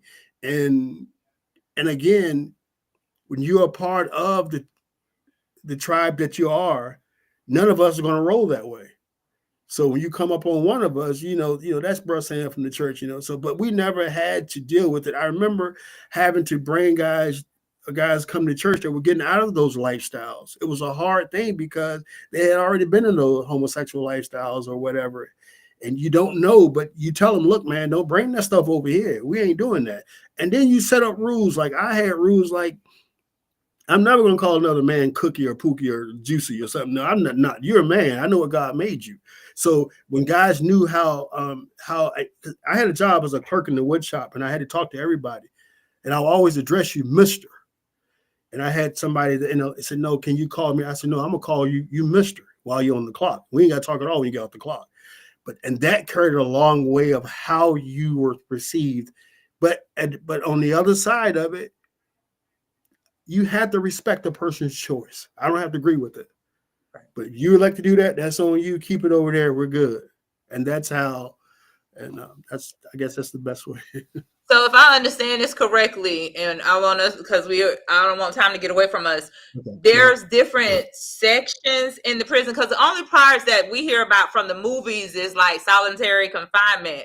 But if I understood you correctly, there's kind of like a upscale version section. Yeah, I mean, you said it was for the good guys. As long as you've done no crimes, you can go to this. This, instead of going on Bankhead, you can go to Buckhead. Is what you're saying? Yeah, basically. I guess that's up to. Yeah, when I was at the actual building was called O Building. It was a single cells. It's so okay. Imagine there's a pod that has 64 people in it because it's double cells.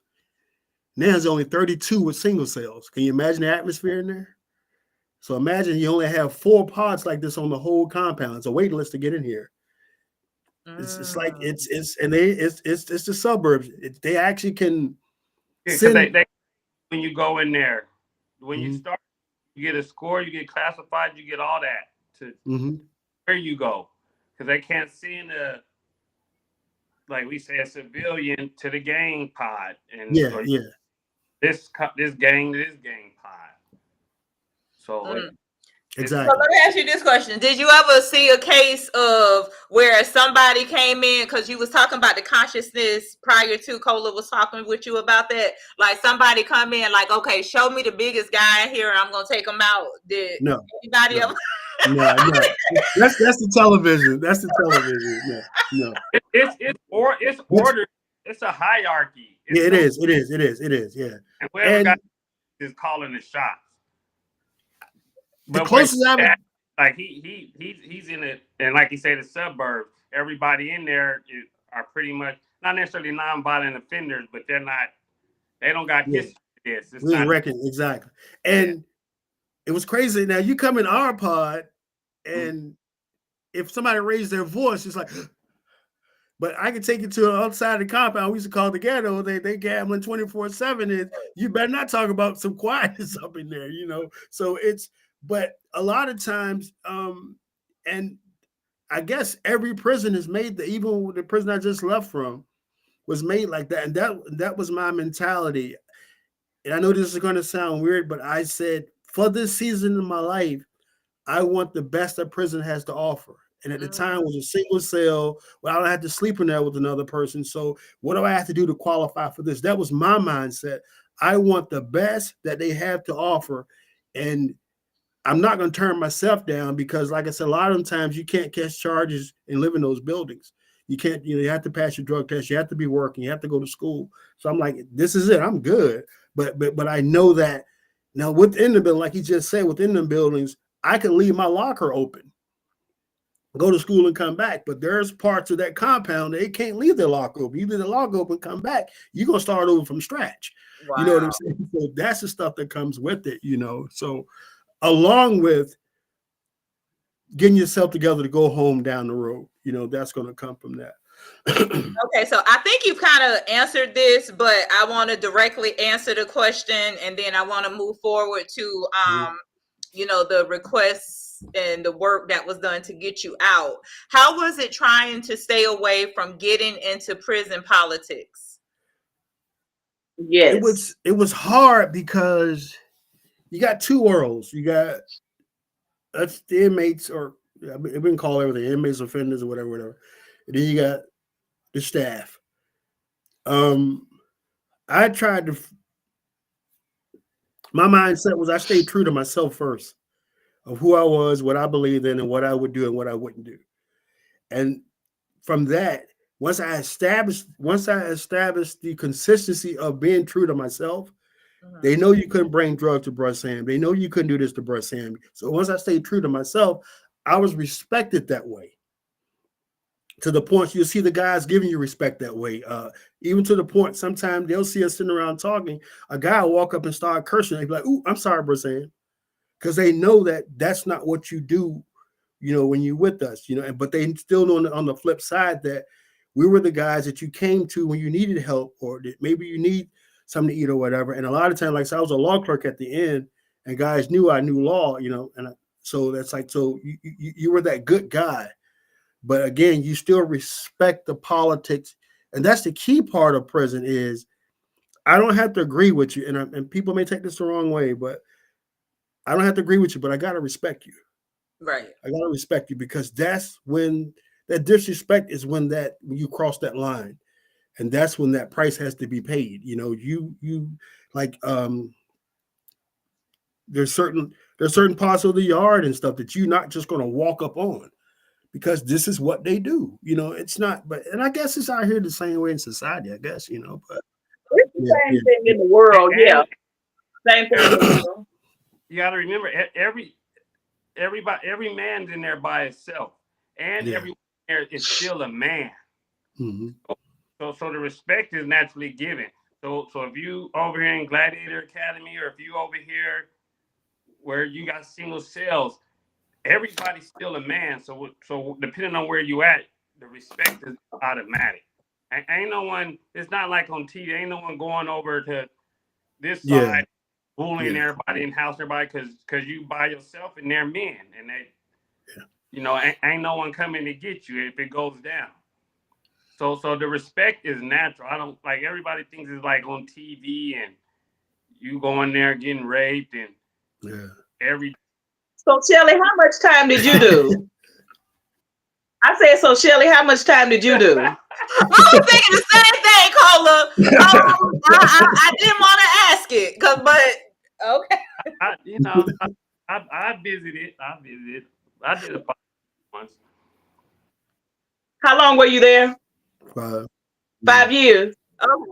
Really, how can we be talking this long and not get your story? Oh, because I was like, he is talking too intelligently on this situation. But okay, no, that's we gonna talk with Shelly offline on that.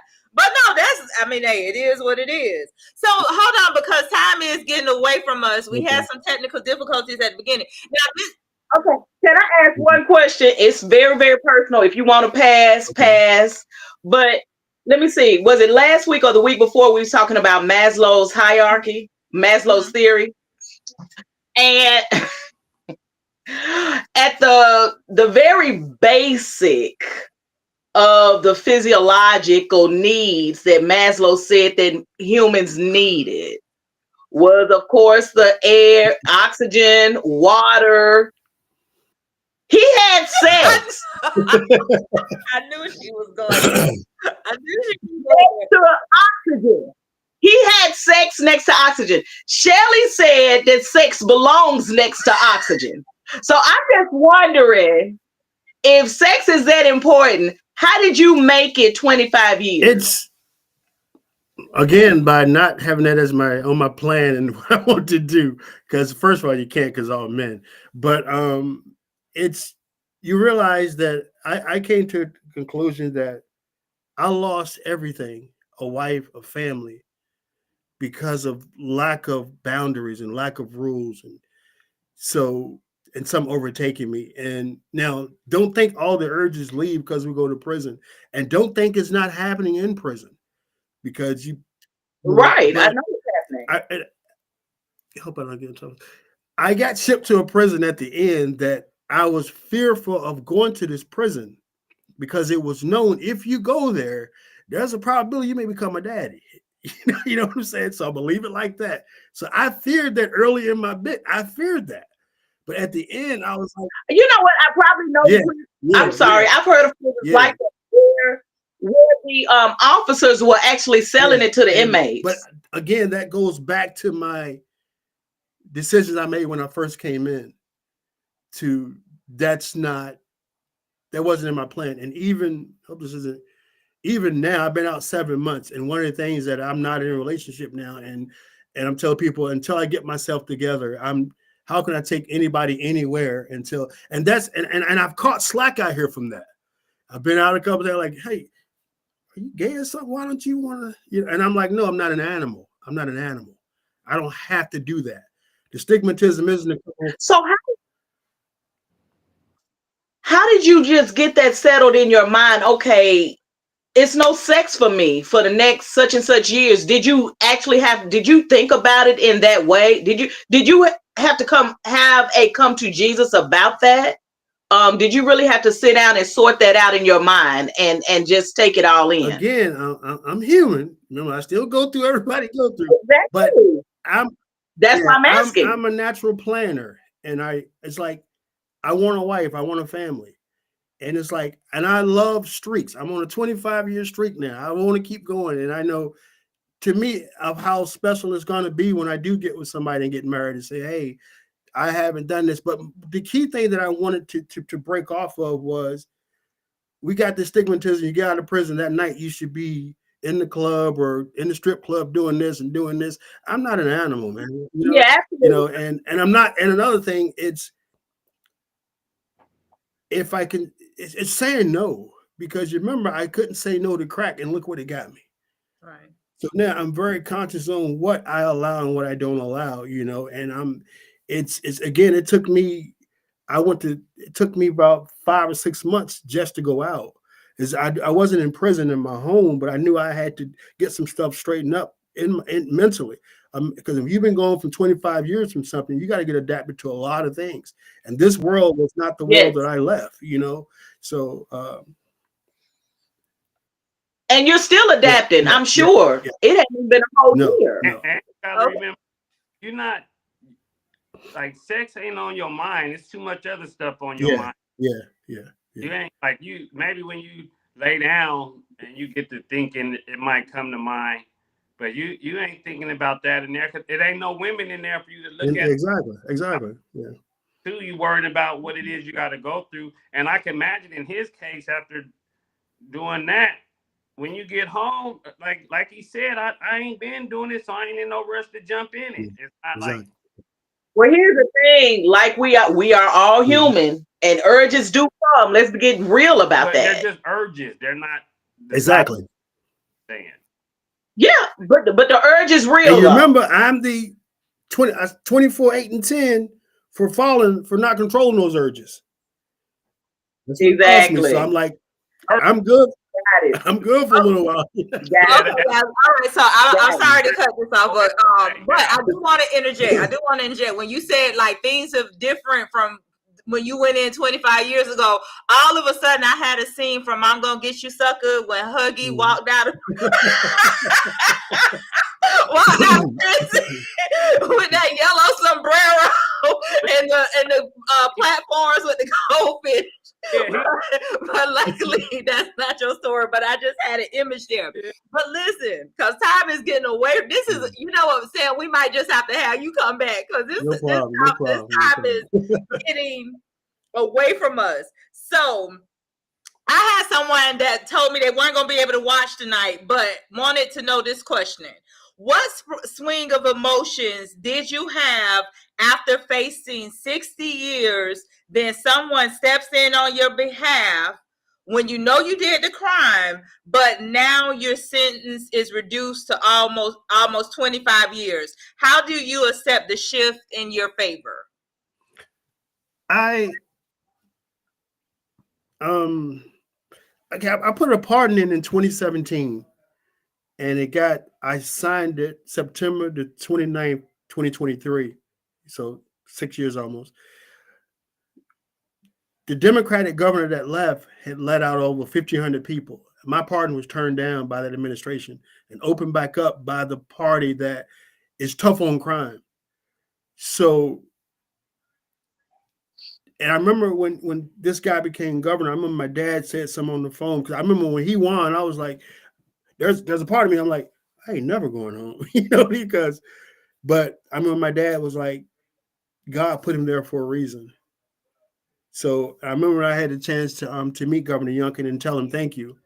I owe him, like I said, I just homage to him for doing that, for approving it. But this is where we have to understand, I don't have to agree with his political opinions about things and how they're doing things, but I will always have the respect and the homage for him doing what he did to signing and sending me home.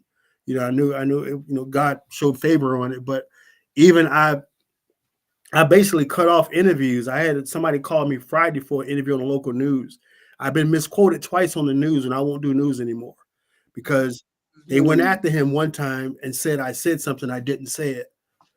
And I called and made some arrangements and they knew when I found out that they knew I didn't say that, but you will never hear me, because of his political opinions, say anything bad about this guy, when actually God used him in the favor of that to let me out. So, and it's part of my testimony, because I tell guys, and I just mentioned this in a talk today, get right for you. So whoever come in there, you qualify. And I think the most beautiful part is to see this guy sign it, and I know, and I got someone in politics, she told me the other day, she said, you got yourself home. You did everything you're supposed to do. So when the time came, it was time to go home. Okay. So, and that's good. So let's talk about the works that you're doing outside of the prison. I know you're doing works, you're trying to help those that are trying to re-enter in society. You're also going back. There's weekly mentorship or programs that you're working on. Talk about those for me. Okay. When I came home, it was like, I guess I was like the poster child for all this stuff. Talking to some congressmen and talking to different organizations, and I jumped into a lot of things, I think too fast a little bit, but I just wanted to get my foot wet in the criminal justice in these organizations and to find my lane. And of course, I got, matter of fact, the shirt here I have on, the Humanization Project. This group here, they are more into legislation, but again, there's several organizations, 40 strong. It's a different organization that came to my aid when I came home, and I would go speak and help them out. But I wanted to find my lane. I had a couple of guys that were in that lane. So, but I knew that I would be near the veterans and bringing more attention to what we're going through, the undiagnosed mental health problems, but it wasn't a struggle, because when I got out here, there was more, it's a lot of politics out here, not just from the politicians, even these organizations it's politics. But one of the things that bothered me inside of prison was by the time I finished, I wrote 1,804 letters before I left. And I used to label my letters, each one of them. And I got a little index of who I wrote. But anyway, it bothered me of the amount of non-responses that I received. And I know how I had the tenacity and the perseverance to fight, because I'm a fighter. But I think about the guys in there that don't have that. So my thinking and stuff started shifting to say, I'm gonna be. That's why now I said I just graduated and got my peer recovery support certificate. So when I go back in, I want to be the guy that go back in to get them ready to come home, but I want them to stay home. And that's something that we don't really teach. And again, I went to the General Assembly at the beginning of this month, and I dealt with some politicians, and it was okay, but that's not my lane to go. I said my lane is to go back in there to tell these guys, hey, look, this is what we have to do to come home and to stay home. So, and I'm proud of that. I never thought that I wanted to go back inside of the prison, but I'm looking forward to it. And to be that testament to say, and I can tell guys and show them that sheet of paper to say, hey, look, I wasn't supposed to go home.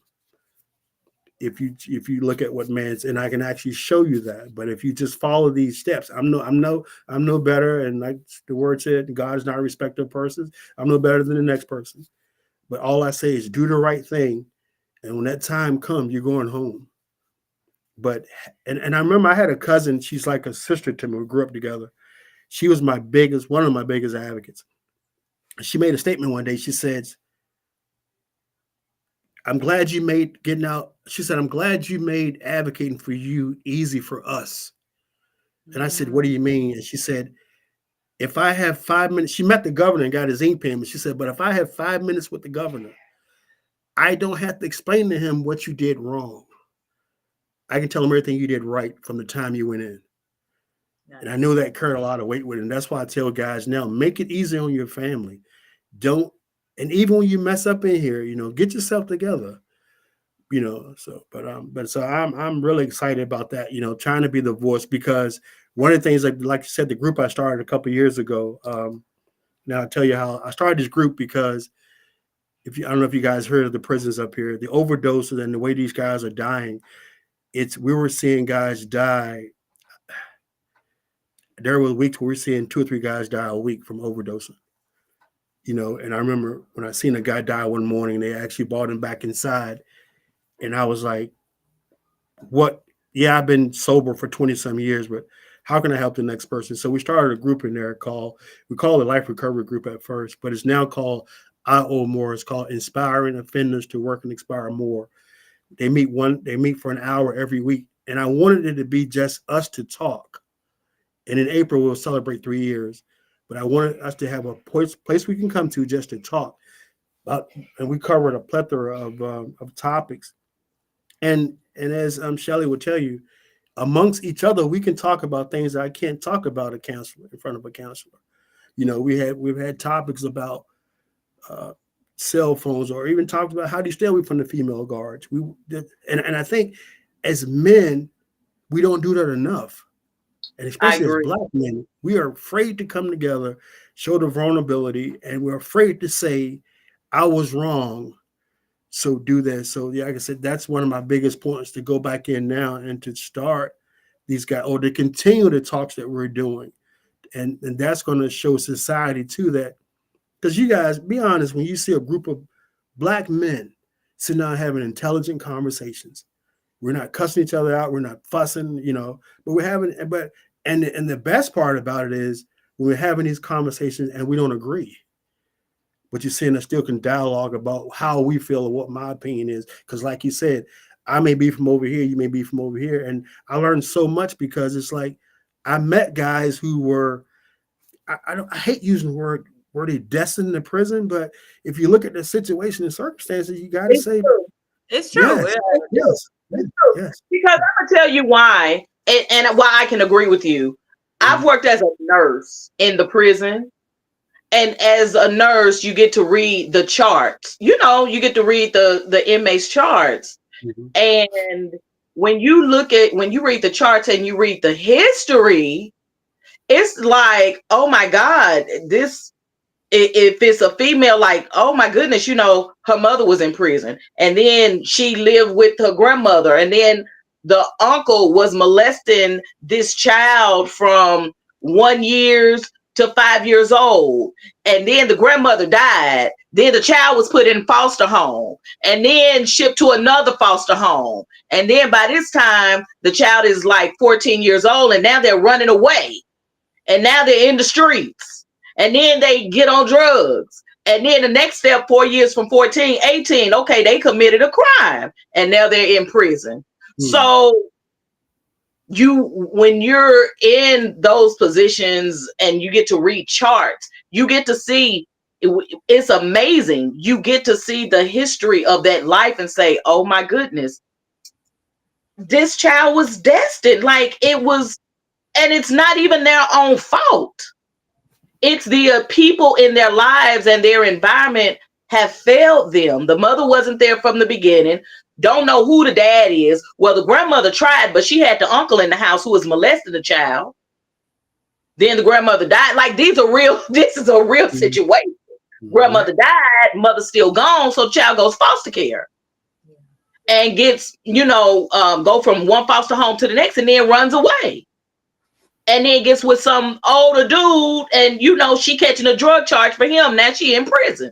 So it happens and it's almost like the chances of them escaping that route was really slim. Yeah. So anyway, just to back up what you were saying, I've seen that in the men and the women. And then even I worked in the detox center as a nurse. And again, reading those charts, because you get to read the psychiatric charts because you're treating them with medication and you get to read the background and the history. And it a lot of times it makes sense. Exactly. And it's just so sad. And you know what? I'm gonna add something. I was talking to someone, a gentleman that mentors young children. I'm gonna say that. And he had a little boy that would every time they would send this little boy back home, he would do something to get in trouble to come back, and he was always defecating on himself. And come to find out, the little boy was being molested. And so he would do, he wanted to come back. And every time they would tell him he would have to go home, he would do something to go back. Yeah. Yeah. And so yeah, to your point. So I agree with you, Sam. Yeah. You're not, some people I hate to say it the way you said, I hate to say it, but some people's past affects them in such a way in which they're almost destined to go that route because of the toxic history that they were victims of. And if I can comment on, I'm going to tell you something that's again, I've seen a lot of shocking things. It's two things that truly disturbed me when I used to hate being in there with somebody, that I was related to. Because I'm like, is our family destined to do this? And I had a few cousins that I was, but one of the most disturbing things I've seen two situations where I seen two brothers. One of them was coming to visit him. And years later, they're on the same compound together. I've seen that. And the next thing I seen was when a father and a son. We see a father and a son. And if you read my book, the first or the second chapter, we picked the guy who was in there. And I think that's the best chapter in that book because the kid he started out by saying he's going through something. And he wake up, look across, and it's his father in the cell with him. When he wrote that, I was like, whoa, imagine a father and a son in the same cell. You know what I'm saying? So that's the stuff that it was mind-boggling to me when I was in that. Like I said, are we destined to be here? Wow. Well, Sam, first I'm going to have you announce the name of your book, but I want to read this last comment in the chat. Okay. And it's going back to what we were talking about earlier about the sex, and it just saying keeping focused on not getting mixed up with bad relationships after your release is the real challenge. And we can agree with that because I love and applaud your stance because it's a lot going on in the world right now, and you really don't want to get mixed up in anything that's gonna, the word we like to use, Cola, out of alignment. You don't want to get pulled out of alignment. You're focused, stay the course. Like you said, you waiting on that specific person, and I believe it's going to be worth the wait when it happens for you. So I definitely want to bring this in and thank you so much. And before I start with the final questions, tell closing remarks. What is the name of your book and where can it be found? Okay, the book is on Amazon. It's called Remorsefulness, Speaking Out for a Change. It's a guy, D. Austin. 11 of us came together and tell our story. Austin was the spearhead of it, and we came, like I said, there's 11 guys. It's, to me, and even when I wrote when I did the introduction on the back, I wrote up there, everybody see breaking news, but do we ever Tammy, wonder what happened to that guy? Huh? I'm sorry. Can you put that on the screen, Tammy? Do you have the ability to put the name of his book on the screen? I was thinking about it. I was gonna let him finish, and I was gonna ask him for it again. But go Oh, ahead. Sis. Okay. What's the name of it again for me? So yeah, it's called Remorsefulness: Speaking Out for a Change by D. Austin. I wonder, can I type it in somewhere? You can keep talking about it, and I'll put it in the like chat. I said, it like I said, it started with us just wanted some there's different opinions about doing time. And like I said, it's not just because we're in it, but it's a great book. But it'll help you, like when you saw the breaking news, or you wonder, and I know everybody want to know what makes a person do this, but now to read the minds of 11 individuals who are doing time. And I want to thank maybe 5 or 6 of us are out now. And we're in discussions now, doing another one and doing a follow-up to it. And also, we want everybody to know that, there you go. We want everybody to know that nobody got proceeds from this. We donated all the money to charity. Nobody took anything from this. After he got his initial money back to get it published, we all signed contracts that we won't get any money, but and to give it to the Boys and Girls Club. So. That is awesome. That is awesome. Well, this definitely good conversation. I still feel there's probably some more that we could talk about. So, but we would definitely love to have you back. So before I have you wrap up, Cola, any final remarks, anything that you want to leave the people with this evening in reference to anything? I think this is a very powerful story. It could be turned into a movie. Very powerful story. And for me, I want to point out one of I think the greatest things that the greatest piece of wisdom that I got from your story is, and I always say this, but it only just reiterates my thinking on this, and that's the power of choice. Like just the power of choice, when you just the night, I mean, and I can line it up. The night that you decided to smoke crack, that altered your whole life. That altered the next 20, what you spent 5 years addicted to drugs, and then the next 25 years in prison. Exactly. So that altered 30 years of your life. And you still you paying for some of it now with some of the trauma and that we talked about. You're cleaning it up. So that one night with that one guy in that car who encouraged you and influenced you to smoke crack changed the next 30 years of your life. And that was a choice that you made. So the power in choice right there for me, that stands out. Again, the power in choice when you went on your binge and you robbed that family. Another powerful moment in choice that landed you in prison. Then another powerful moment in which you made a choice that totally kind of reversed where, it saved you and stopped the decline. And that's when you decided that you needed to be a model prisoner in order to free yourself and regain your life back. I mean, those choices, the choice to smoke crack, change your life the next 30 years. And then the choice you made to become a model prisoner, that almost like reversed it. Exactly. It's a choice. That was a powerful choice. So the power of choice. Amen. That's what I'm pulling from your story. Amen. I'm gonna throw a little salt in here. There was still a section 2 in this story where, how do I want to say it? It wasn't choice, but there was some trauma that occurred that was not addressed. That too.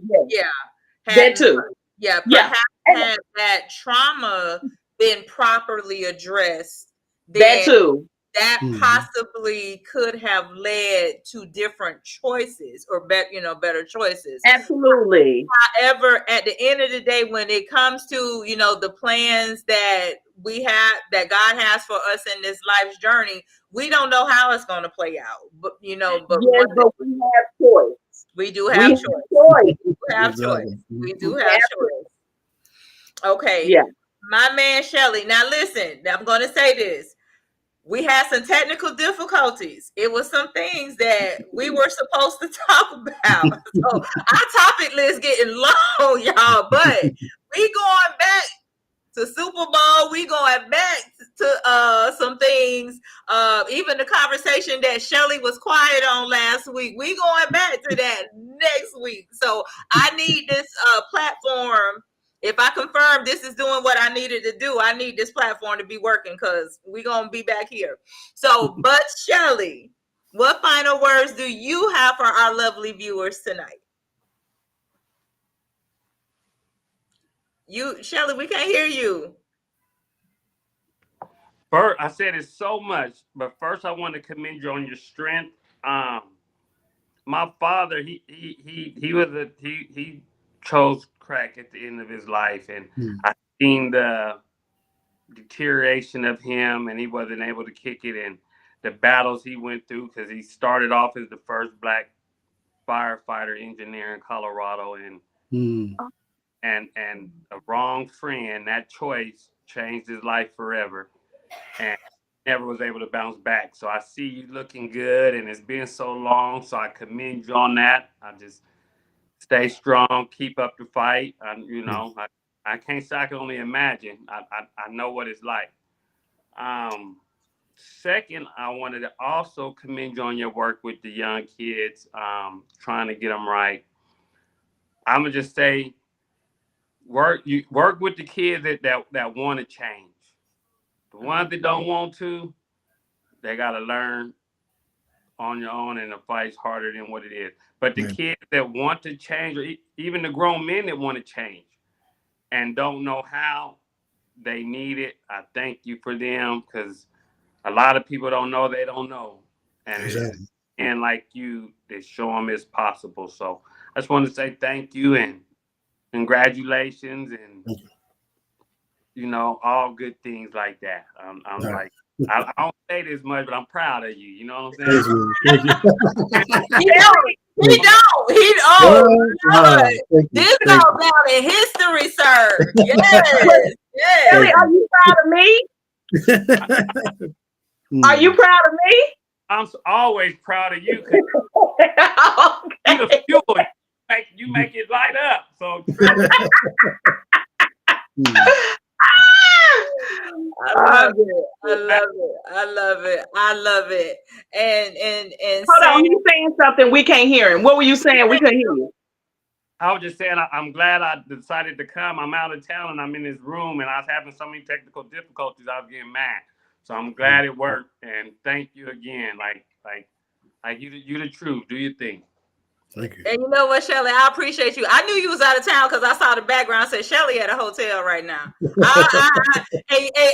so I'm just gonna say how much I appreciate you when you continue to press through, even when you are out of town. So you the MVP. You the MVP, Shelly. So thank you. Thank you. Did not give up. He kept on practicing in for at least 30 minutes. It was so crazy, Shelly, because every time he popped in, that's when your frame would change. So it's like, so that's what was causing your frame to change, but we got it to work. So Shelly, thank you. Mr. Sam, you, my brother, thank you. Look, for sliding in my DM. Okay. Thank you for sliding into my DM. Thank you for your willingness to share your story. Now, before I get my final commentary, any final words that you have for the people? And please give your contact information. You told them where your book is. Anything you want the people to know, go for it. Okay.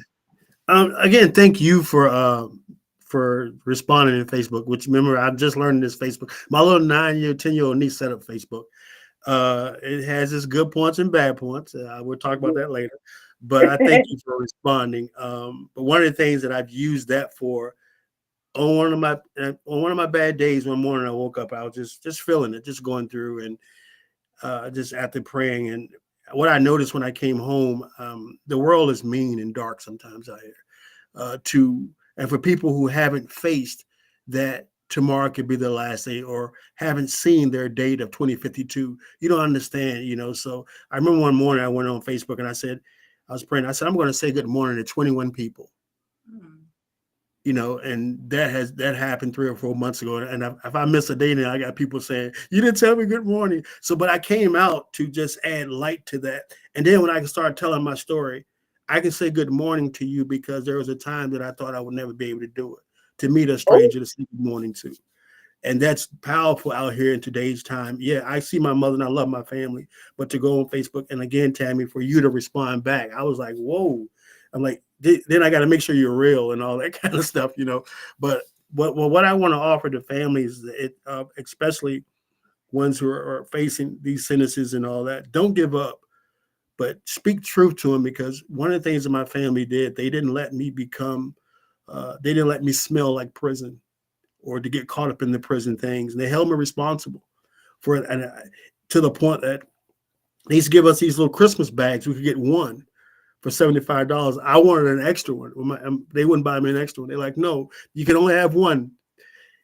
But they were setting up the discipline that was needed to make it. You know what I'm saying? Like, no, we're not. You can have one, enjoy your one, and be satisfied. Because remember, not being satisfied and dealing with that is probably fit into why you're in there. So I applaud my family for all the support. So I tell families out there, man, don't give up on your loved one behind bars, and don't have them give up, regardless of what the sentence is.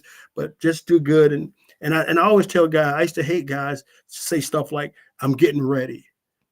And I'm like, no, if you be ready and stay ready, you don't have to get ready, and no matter who comes in there, so, and never give up. And again, and to my brothers and sisters who are suffering from mental health issues, never be afraid to ask for help, and start somewhere, because you have to accept the fact that something is wrong. And even being in prison itself is traumatic. So and so I'll leave him with that. But again, prison, I wasn't defined by my worst decision. It actually, again, it saved my life, and it helped me find my passion. And I was one of the top car salesmen in Tidewater, and I thought that was what I was supposed to do. To find out, and somebody asked me, "Are you gonna sell cars?" I said, "I'll never sell cars again." But if I can help a guy to come out of prison and stay out, or help somebody to not go to prison, that's my passion and my destiny. But I thank you for this platform. And I thank each one of you, for Shelly and Cole. I really appreciate this. Y'all had me nervous at first. I've been nervous for a couple of days because I don't know all this technology stuff, but it's been a blast. It has. Hey, technology love you tonight more than it loved Cola and Shelly, because you was the one consistent tonight.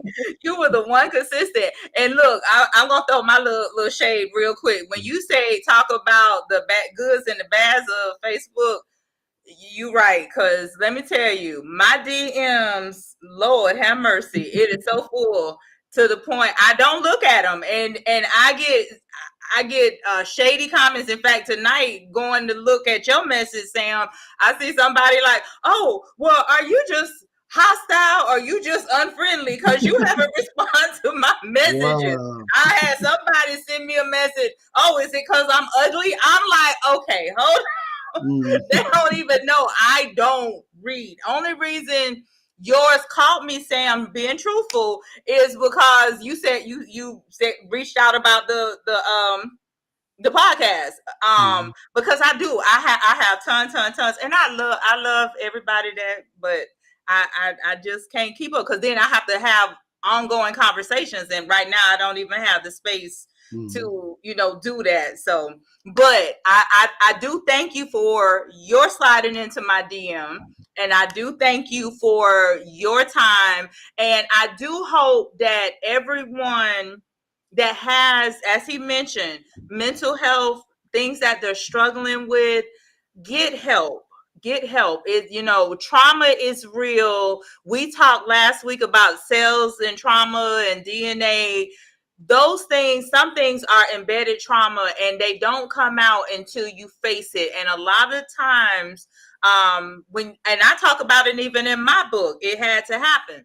You have to face these things in order to really properly release release them from your life and take the hold and the power, because trauma is a powerful hold that it could very well have on your life. So get the help, have the conversation, because I love what you said earlier, Sam, when you talked about seeing African American men in a conversation, and when I tell you, a person like me, I'll probably pull my phone out and take a picture of it, like, look at this, because we need more of that. Exactly. We need more of that. We need more of coming together and being a support system from one another. It long gone should be the days of people tearing each other down. Exactly. I feel that those days should be gone. And even going back to what Cola said about Maslow, I feel a lot of things that are going on are designed to keep people tearing each other down, because if they get to that psychological safety place, if they get to the love and the belonging and the esteem, then self-actualization occurs, and that's when people really tap into how powerful they are. But I don't want to go too far into that. But again, I hope everyone gleans something from this message, because this story was very, very, very valuable. What you was getting ready to say? A couple of years ago, I was watching television in prison, and I watched a therapist. She was talking about trauma therapy, and I remember writing her a letter. And again, I love to write. And she told me, she said, if you ever come home, I'll give you therapy for the rest of while I'm in practice. I go see her every Monday now, virtually, for an hour. But I said that to say that if everybody asked me these 7 months, it's been a lot of ups and downs. But what is the one constant is talking to her every Monday, to talk through this last 24, 8, and 10. Because when I came home to go to Walmart, and they're talking about a self-checkout and no keys to cars, I'm like, oh my God. So I tell my brothers a lot, never be afraid of therapy. Never. And that's if I had to say what's making me survive, is every Monday at 3:30 to 4:30, I get a chance to talk to her about what I'm going through, and she processes it. And I even told my parole officer, I said, man, they should pay me to come see her before they pay you. I know I got to see both of them, but there's no way you can tell me I can do 25 years and walk back out here and not talk to somebody. That's right. That's absolutely. Right. And let's not forget the drowning, the near drowning in 88. That's something that still, I'm sure weighs on you as well. So yeah, good work. Keep that up. And I love it. Encourage others to do it. As a matter of fact, I'm finishing up my website for my coaching. So I am getting ready to start taking on clients to work in the life coaching field as well, because I know people need that mentorship and that guidance. So that's what I'm in the process of doing. So that should be officially launching soon. So, but listen, with much love and gratitude, I thank all of you, Sam, Cola, Shelly, my viewers. I just thank each and every one of you. If you are not a part of our community, again, I ask you to subscribe. I ask also if you could support us by giving us a thumbs up on this video, wherever you're viewing it from. And we will be back here again next Wednesday at 7:30 p.m. Eastern with new content. In fact, I think my guest next week is going to talk about abandonment issues, and that's another form of trauma. So we're going to have a conversation on that next week. And I do leave you all with this quote. If you are always trying to be normal, you will never know how amazing you can be. And you all know I'm always calling you amazing. And that is from the late great Maya Angelou. So I thank you all again, and I want you all to stay amazing. And I say peace and blessings to you all. Good night. Good night, Sam. Don't go anywhere. Okay. Kelly, I got a fish sandwich for you. Nah, I'm just playing.